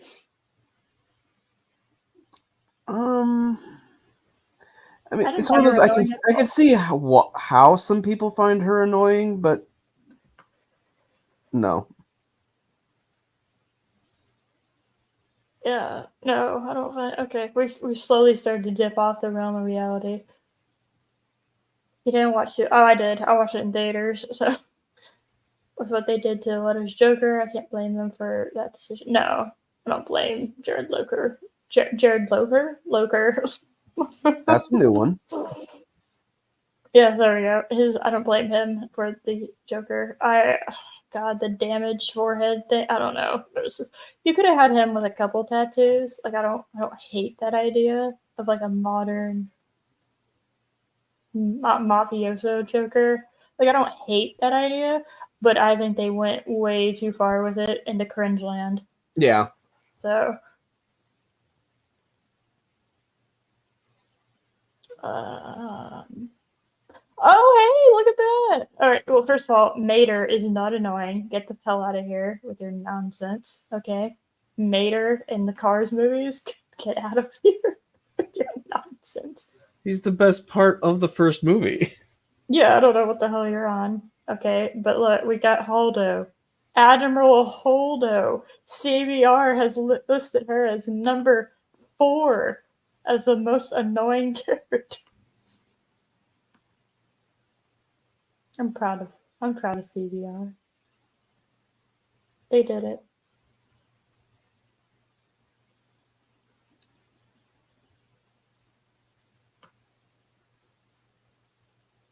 Yeah. So I agree. Kind of commanding officer who is on the very obviously on the brink of a mutiny doesn't actually like, hey guys, no, we have a plan. It's not a very good plan, but we have one. Stupid idiot. Yeah, okay, yeah, Bella Swan is number 2 on the list. That's funny. Oh, but Right. number 1 is a very boring take of Jar Jar Binks. I mean, Jar Jar is annoying. Don't get me wrong. He is. He is annoying. All right, I'm just looking. Um, let's see.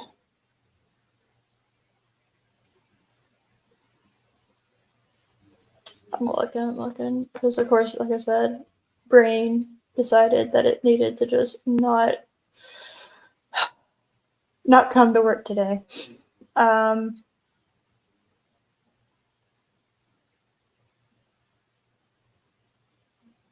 let's see.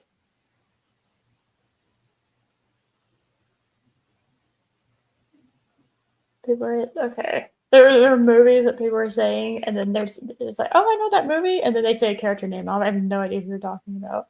But apparently, it's not. They're not annoying to the point of me. Oh, hey, number 1 in I don't even know this. Might I don't even know this website. Um, Dolores Umbridge. You know, I'm gonna go and say it. She's not annoying. I just hate her. Yeah, it's like she's supposed to be an irritant.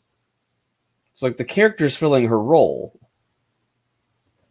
Yes, it's kind of one of those That's like different. okay, That's different than a character that's supposed to be, funny and charming, and you just want to punch him in the face. yes, like they're very they're unintentionally annoying. Like this first like Joffrey from Game of Thrones. Like he was supposed to be annoying. Yes. They have Christian Grey and the 50 Shades of Grey. I don't know anything really about that. I've obviously I've watched like reviews on it because I think it's funny. People. I don't really know that much about that franchise, but I mean, kind of annoying. Buzz McAllister in the Home Alone series. What kind of list is this? He's supposed to be the annoying older brother. Oh man, Edward Cullen made the list too. Okay. Barney from Barney and Friends. What? What the hell? But okay, why are you watching that? Oh, here we go. Skylar White from Breaking Bad. Okay, I'll agree with y'all on that one. Yeah, I'll take that one. She is very annoying. Yeah, it's like, how is Wesley not on that list? Oh my god, how did we forget about Wesley? That's a good point. Yeah, he's not on this list. Nope.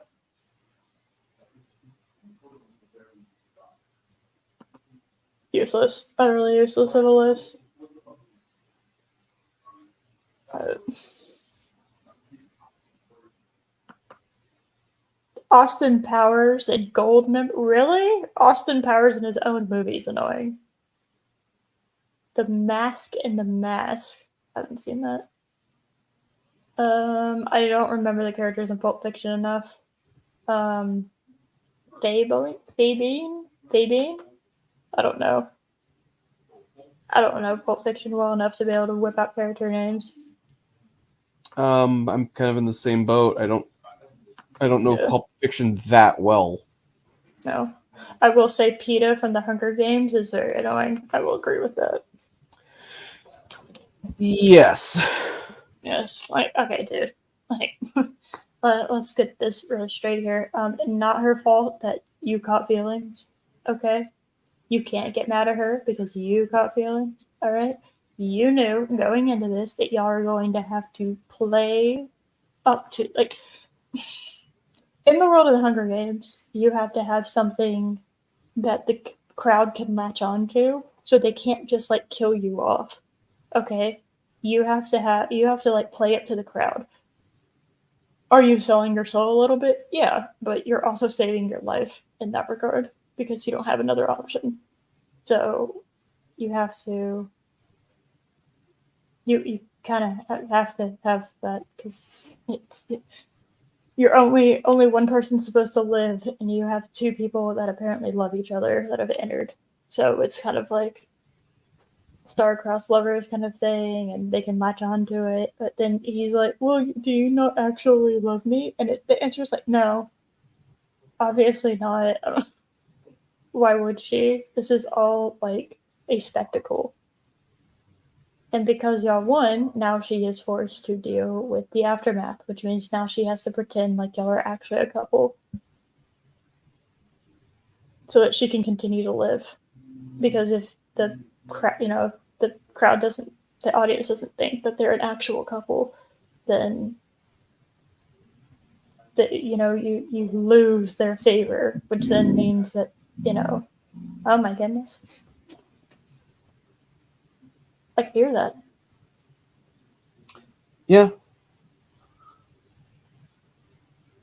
Yeah, it was stupid. It's just like, well, I can't believe you don't actually care. It's like, what the.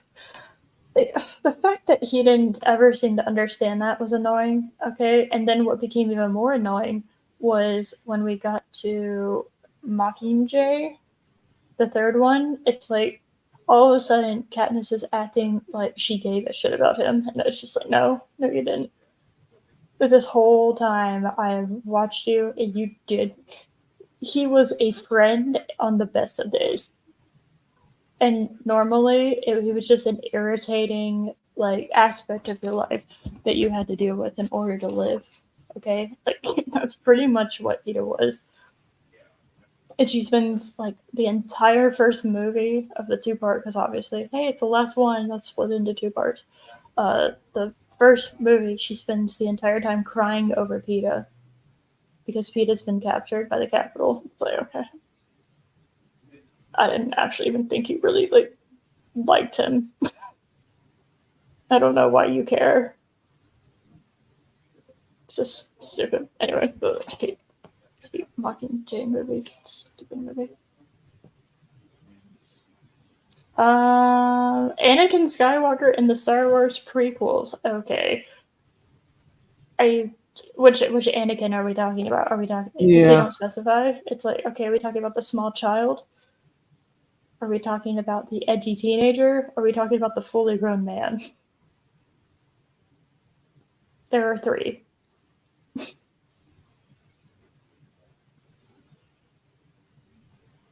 Just saying. So I don't know what we're talking about here. I will say the kid was annoying, but he's also a kid, so I don't really know what you want there.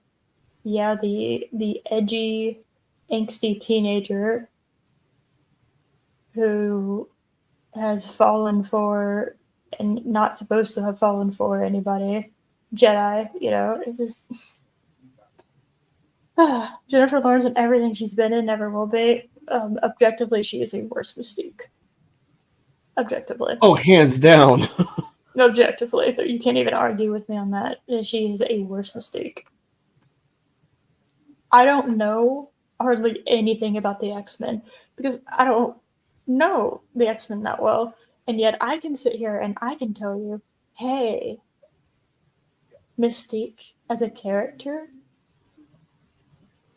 exists in her blue form because she is defiantly, very, very defiantly against the anti-mutant bullshit, okay?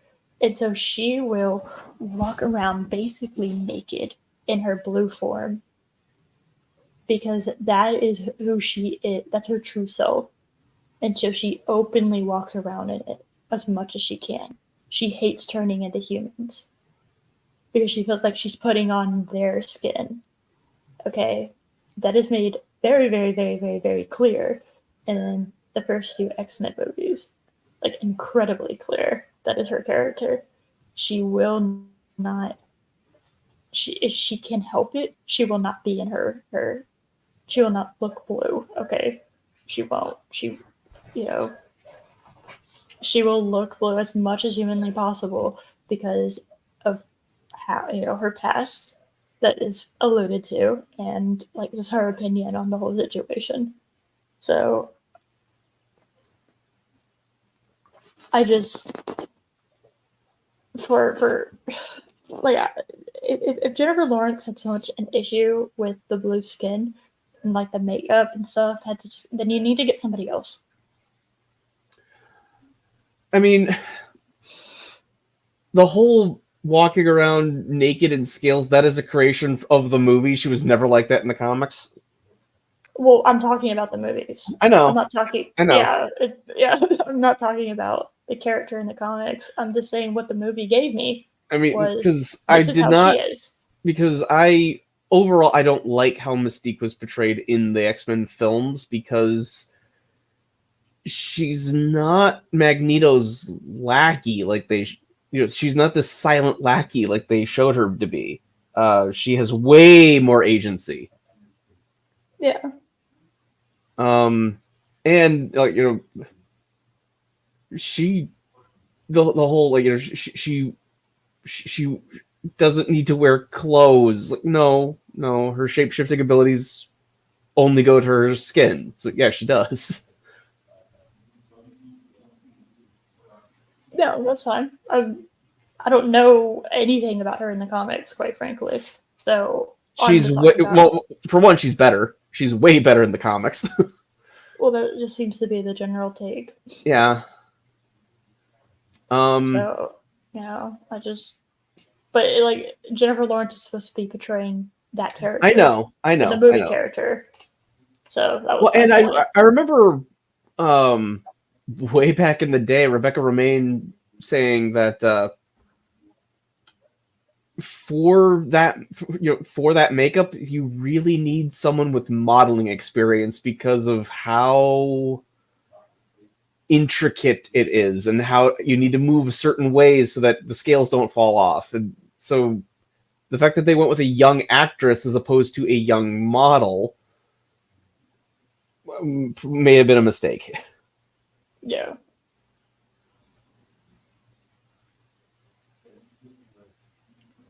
Yeah, I don't know. And I can we also just address the whole I despise her being like the stepsister of Professor X. What? I haven't Remember seen they them in grew a what? remember they grew up together apparently. That's weird. That was in first class. Yeah, Xavier and Mystique grew up together. God, I haven't seen those movies in so long. I watched them. I think I watched all of them except no, I didn't watch Apocalypse. I watched all the ones before that. I haven't seen Apocalypse. I've not seen the second Wolverine movie. Oh, I haven't seen that one either. Never mind. I saw the first one. And I Kind haven't of seen Exiles, which everyone forgets happened. No, I don't remember that one either. And I haven't seen Dark Phoenix. Oh, I that's one I forgot about. Yeah, I forgot about that one too. So Yeah, the Jennifer last Lawrence. I think the last X-Men film that I saw was Days of Future Past. Yes. Well, it's fine. That's not like in the again. I don't know nothing about the comics, so he found her. He secretly kept her. I presumed Mystique was upset because she might have thought he treated her as a pet. Potentially, I don't know. I don't know. So.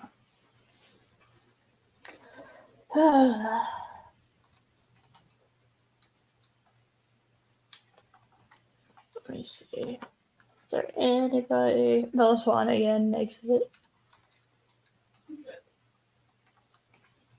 Why do people keep putting Chris Rock's character? Because they are uncultured swine. Okay. I keep seeing that over and over again. I just don't understand. Oh, Sam Witwicky and the Transformers movies? I agree. I agree.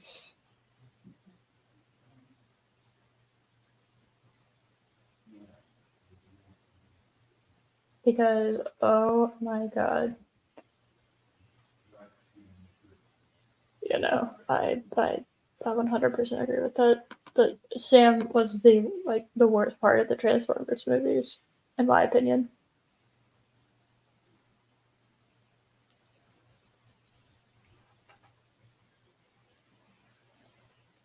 Um,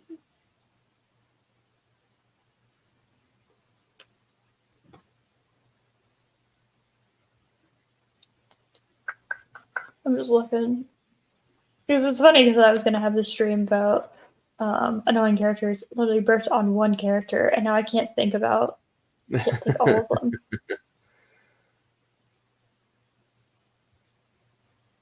And it is annoying to find characters that are supposed to be annoying on this list because there's literally not.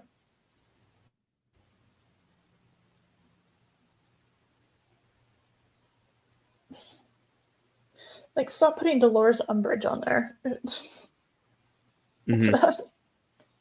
It's bullshit. I know you're probably going to disagree with this one. Ooh, a disagreement. I'm excited. What? I think you're going to disagree with this one. But I have to have Neelix on the list. Oh, I don't care if you want to have that on the list. I don't give a shit. I thought you said you liked Neelix, though. I said I didn't mind him.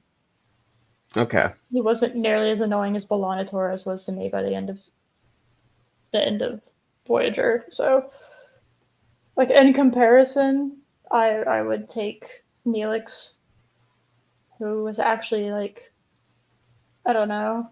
not being a pain in the ass. Um, Except he was. Always sticking his not the nose in people's business. And I mean, keep in mind, this is a character that once almost destroyed the ship of cheese. And I I like understand cheese, that. but and and I like cheese, but it's not worth losing my home over. I don't know. That's an epic way to, you know, Chicken Man. Nobody likes Neelix. I would say I could put up with him over Balana. So that's just me. I could 100% put up with him over Balana over any day of the week by the end of Voyager. So because he did his thing and he was annoying. He put his nose into people's business, and but that kind of to me that kind of tapered off a lot more. Obviously because everybody was way more interested in Seven because All of the she writers was a fell in love with Seven and gave her like every well other episode. well she was a fun she is fun to write. I mean, don't get me wrong. Overall I like 709 as a character, but I think she took way too much screen time. I think you should have like by the time Seven came along, I would have been totally fine with her taking over more if we had had more like character development on other people's front. If we kind of hit and then kind of had a lot of like if you want to have 7 A plot stories about other characters, right? Mm-hmm. Because it's And like again, okay, we've made it's fine having I mean, the show was struggling with the ratings. They needed something. They needed something to kind of change up the dynamics. They added a new character. Okay, I get it, but they didn't try to fix the other characters. no, I agree. It just like from a writer's point of view, I understand why they did that, but I think they could have very easily had like all these established characters like we can have B plots for them too, right? So that they're Mm-hmm. still growing, right? So okay, you want to make the new girl like the main, fine, whatever. I don't, that happens. So whatever, I guess. It's more like you should have balanced out the other characters with B plots, right? Mm-hmm. Well, and I mean, there's the space elevator episode. Yeah. Yeah, no, I understand. Like I said, I don't know.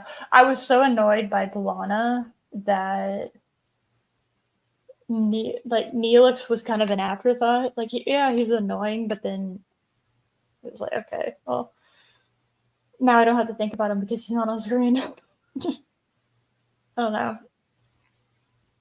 I have a problem with Balana. Just I do, and I know we talked about this on our Voyager stream. Yeah. What my issue is. So, just I don't know, get over it. That's kind of what I have for Balana. Just get over yourself. I get it. And I'm not saying the writers are in the right, but at the same time, you have to get over yourself. So, my God, I get it. And I agree that the other characters should have been more growth. Like, for instance, one character they did really, really well with continuing to grow after Seven came on was holy shit, my brain just The died. Doctor. No, well, okay, well that one, but I was actually thinking of Tom. oh my god, Tom. There we go. I don't know why my brain just like flushed that name away.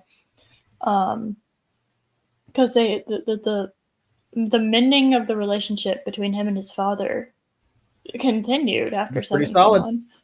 Yeah, and it was great. They did that really well. I just wish they would have done that with all the other characters too. Mm-hmm. Like, okay, it's still happening, and it's spread out, and you can see it happening, spread out over the. Well, I mean, there was the episode where Seven like went into like this space anomaly and they found like this ancient Earth spacecraft and she Yes. that was supposed to be a Chakotay episode. And at the last minute, they switched it to 7. Odd. Wait, which episode are you talking about? There was an episode where like this space anomaly like emerges from like subspace or something. Yeah, And but there's was Chakotay in there in that episode?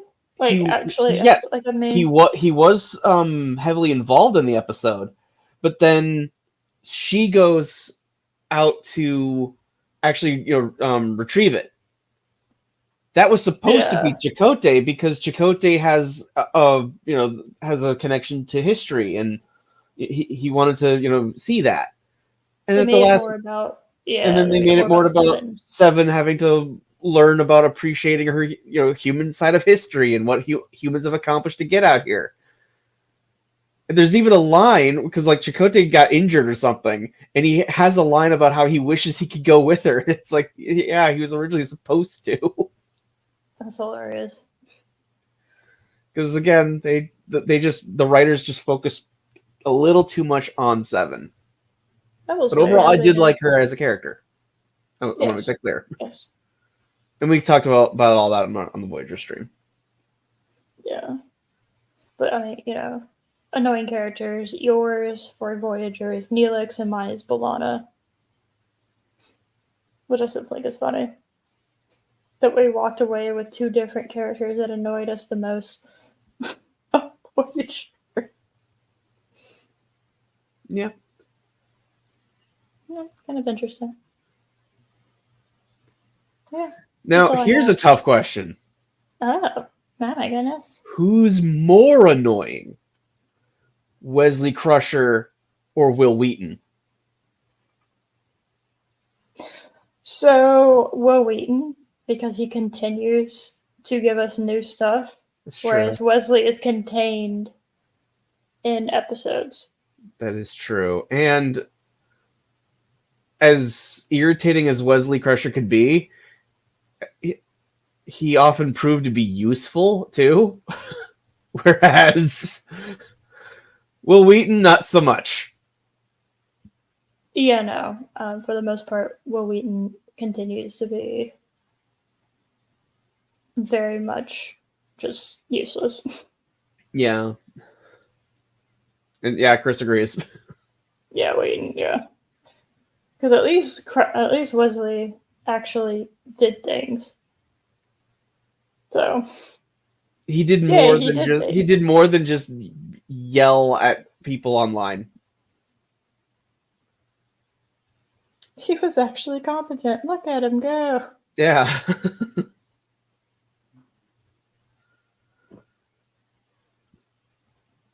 So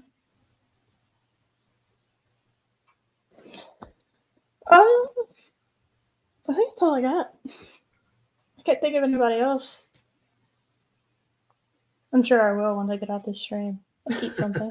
But I generally can't think of anything else. I know we mentioned him, but did we talk about Jar Jar? No, not really, because he's kind of just one of those that it's like he's been talked about that he's he's annoying to the point that it's like. And also, George Lucas learned his lesson and dialed Jar Jar back in the other two films. Yes, exactly. So he minimized it. Yeah, so I don't know if I can say that he is like if we're talking about if we're specifically talking about the Phantom Menace, then okay, fine. But yeah, he was very annoying in there. Okay. Oh, Chris, I didn't know he was on Eureka. That's still on my to watch list. I need to see that.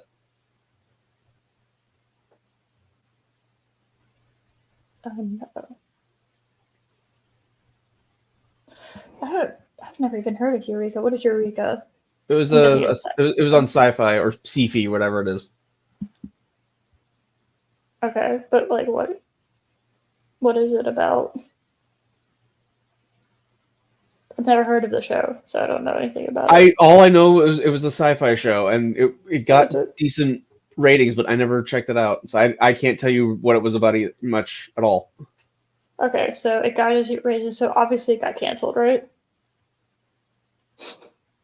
Well, I mean, it was on Sci-Fi, so it probably lasted Yeah, that's what longer I'm than saying. yeah.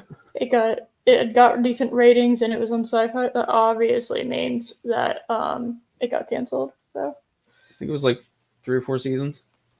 let me look at it.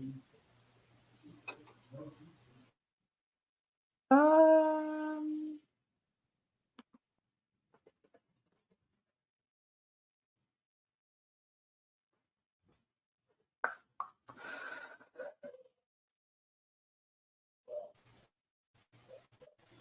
Okay.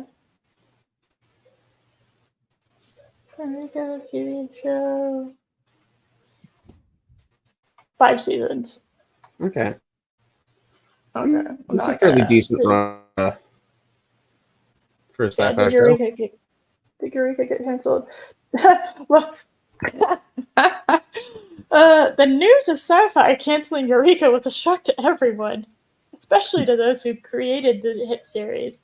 After briefly announcing that Sci-Fi had ordered 6 episodes for Eureka season 6, plans at the network quickly changed, and the series was unceremoniously given the axe. Did Oh, there Eureka you get go. a proper ending?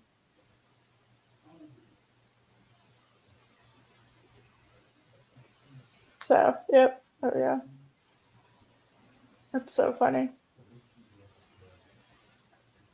Yeah, it was canceled because it was a hit show on Sci-Fi. That's why it got canceled. Oh, it's a bunch of scientists creating futuristic tech that gets out of hand before they stop whatever shenanigans become catastrophic. Oh, nice. Okay. Oh, okay. Colin Ferguson. For a moment, I thought you said Craig Ferguson there, Chris, and you got me really excited. Colin Firth. I feel like I know who that is. He's an actor, Well, yeah, I figured that out. If he's the lead of a show, he'd be but I thought it was, but I first read that as Craig Ferguson. I was like, ooh, he was on a sci-fi show. Oh, it's funny because that's who I imagined when he wrote that name out. That's hilarious. Okay.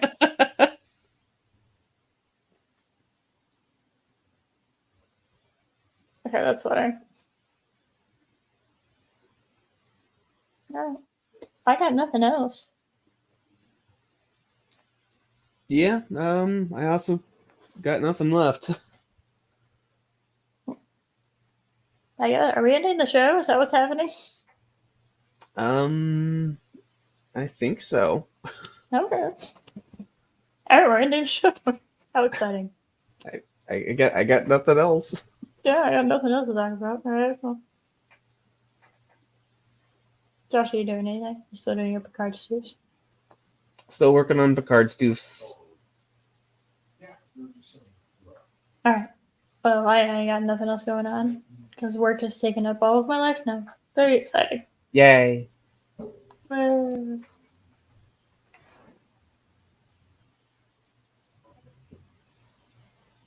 incredibly exciting, actually.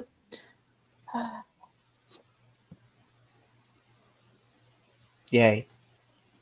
Well,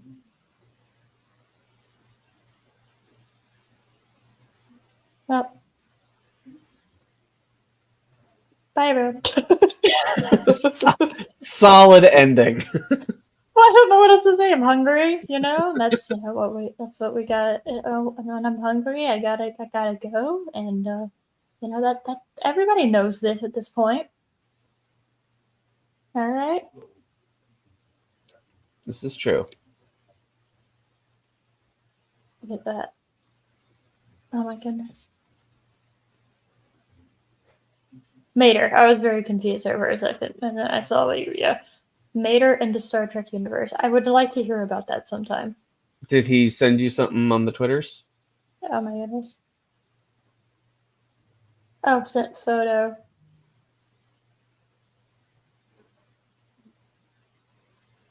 I don't understand it. I don't understand. You put Dater on there, though. I don't.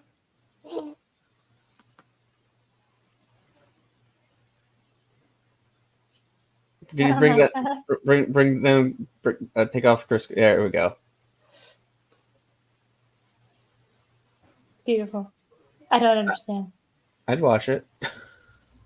I'd probably watch it though. Yeah. It's got to be better than Lower Decks. God, I hate that. I keep getting reminded that that exists. Ugh. Yeah. It's just not funny. Uh oh. Oh, he's Mr. Oh, it's Data instead of. Oh, okay, I got it. No. Oh my god, really? It took you that long to figure? Shut up. Shut up. Shut up. Not my fault.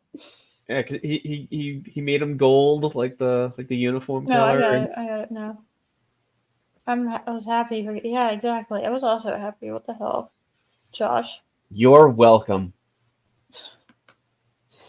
Yes, I was happy because ugh, it's so annoying. How does he get through the hallways of the ship? He drives through them.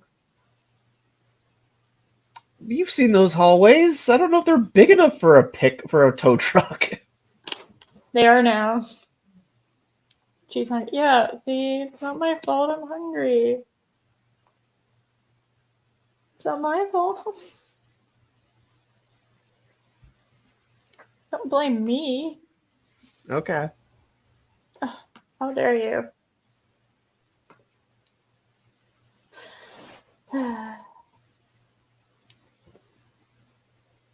You know, I'm not as worried about the width of the hallways. I'm more worried about the height of the hallways. I think the height has would be fine. You think so? The Enterprise has a lot of headroom on those in those corridors Maybe. because they got those TV lights to put in. You know, you're right. So those hallways are a bit spacious up top. They have to be. Yeah, you're right. Uh, I know, Chris. The size of the Enterprise is ballooned on that show. Like, Yeah, it seems pretty small in yeah, the original series. So a crew complement of like 400 people, and yet the size of the Enterprise on Strange New Worlds is almost as big as the Galaxy class. It's why? it's like, no, the Constitution class was nowhere near that big. It's also one of those, the Enterprise D, you don't understand how big it is until you put it to scale. It's gigantic how big that thing is. No, I agree. It is huge. Like insanely gigantic. It's like over 2,000 meters long. It's insane.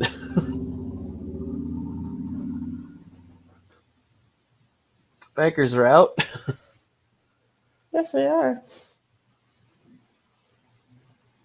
They do that. Vroom vroom. Vroom vroom.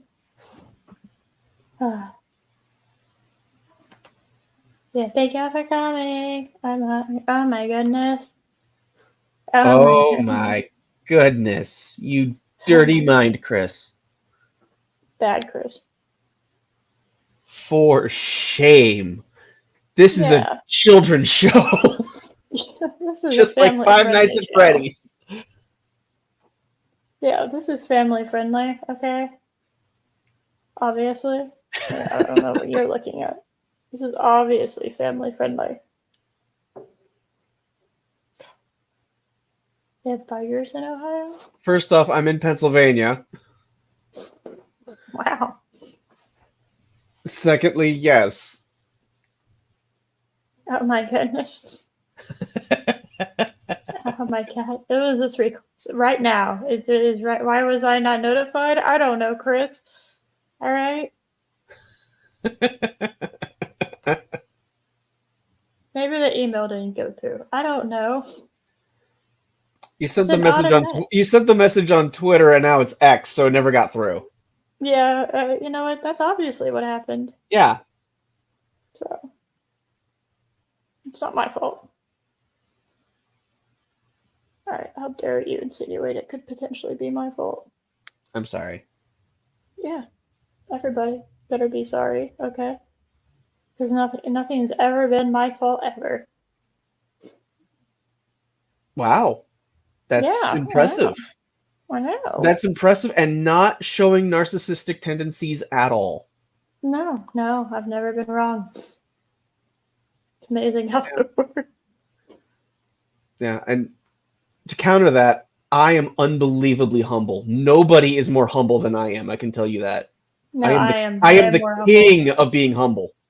I am the most humble. I'm the humblest of humble town. So Yes, yes, and I'm agreeing with and that because I'm humble. yeah. And I thought you were gonna say hungry instead of humble. So Well, there's that too. yeah, that is a problem. And I do need to go shopping because I'm cooking dinner tonight. Ooh. All right, what's on the menu? Chris I'm and I, who are the only people currently in this chat, will judge you harshly. I'm making a taco salad. Okay. Okay. Do you approve? I approve. I do approve. Okay. We get the humble trophy. Yay! We got the humble trophy. How exciting!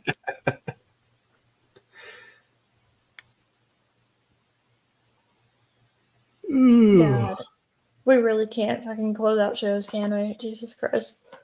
No. No. So next week Well, is our discussion about the Marvels.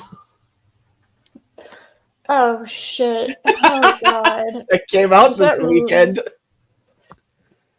okay? Well, you know what, Josh? We haven't done one of those in a while. This is true. This is true. Marvel's release date is next weekend. This weekend. It came out this week. What really? When the Came out yesterday. it says November 10th. Oh, maybe my theater had a pre-showing then because I could Oh, and you didn't go watch it? I could have gotten to see it yesterday if I wanted to. Oh my goodness. I could have gotten a pre-screening. Oh my god, it's dude, it's like an hour and a half. see that's runtime perfect. We need more movies that are an hour and a half. We need more of them. It's 105 minutes. That's hilarious. Okay.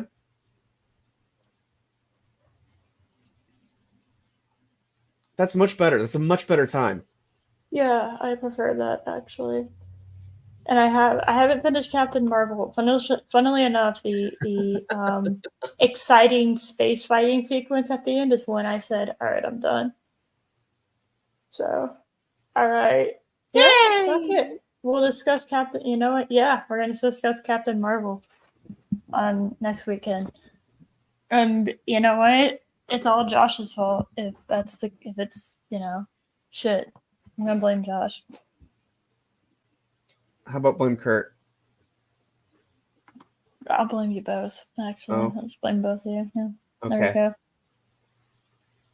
You both get blamed. I don't like that. God, that's heavy. I haven't seen any trailers for it. I don't know anything. The only thing I saw was a picture of Brie Larson going like Super Saiyan, and the cat was sitting on her shoulder, and I could not understand how that worked physically. Oh. I was like, what the fuck? No, put the cat back. Well, hold on. You can discuss. Well, okay, so this picture that is an objectively better picture, I will It say. is.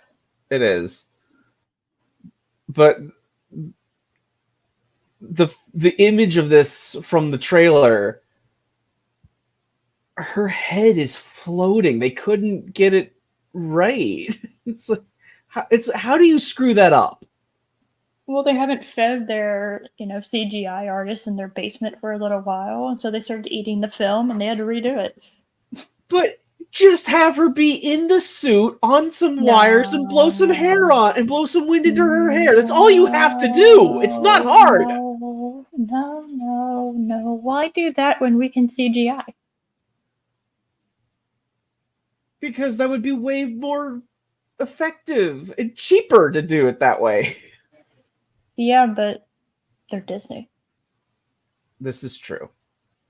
Why would they do that? Why would they be cheaper? Why would they be more effective? Why would they be intelligent?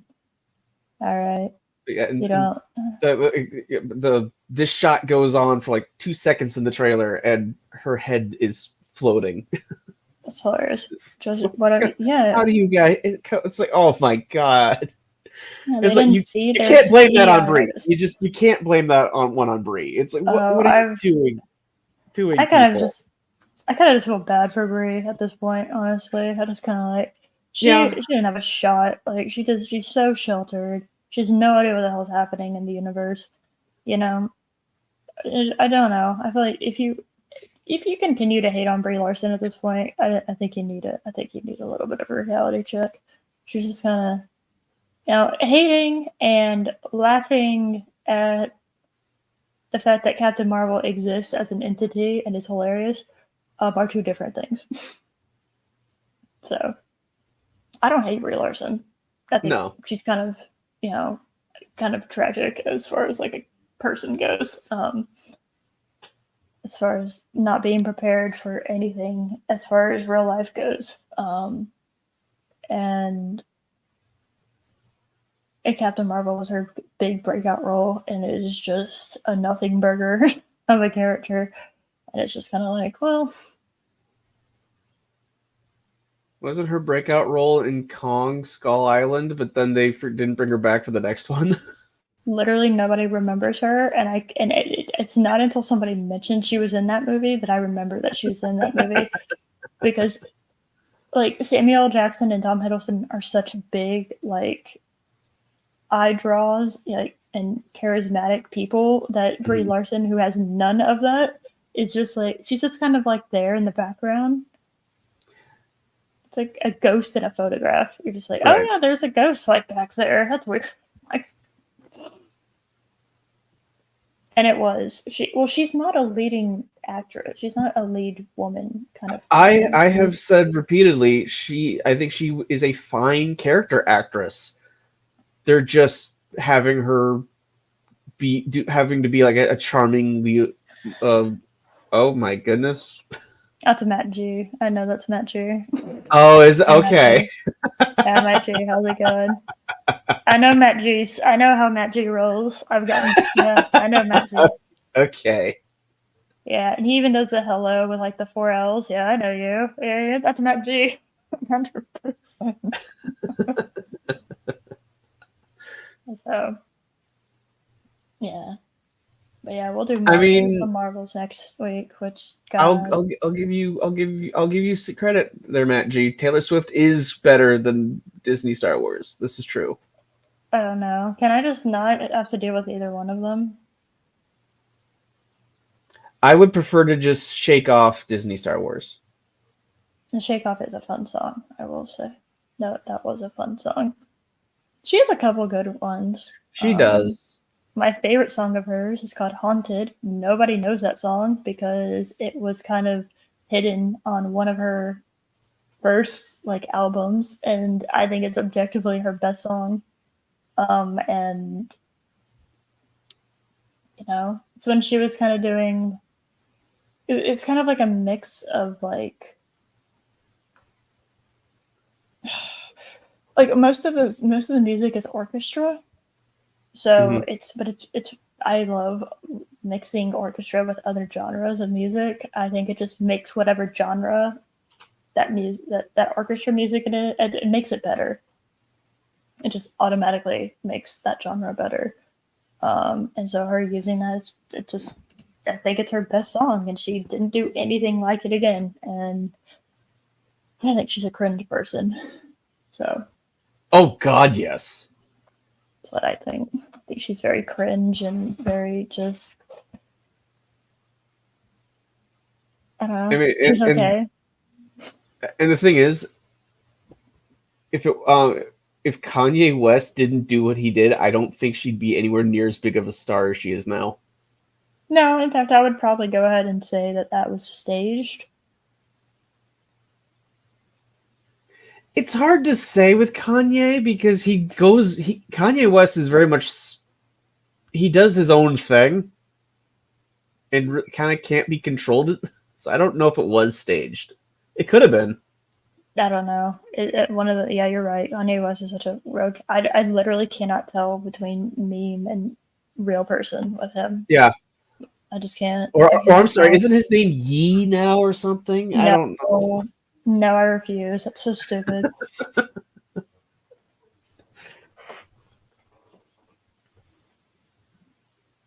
Ending. Oh yeah, we're ending the show. Fuck, we suck at this. Anyway, thank y'all for coming. Bye. I'm gonna eat food. Bye, everyone.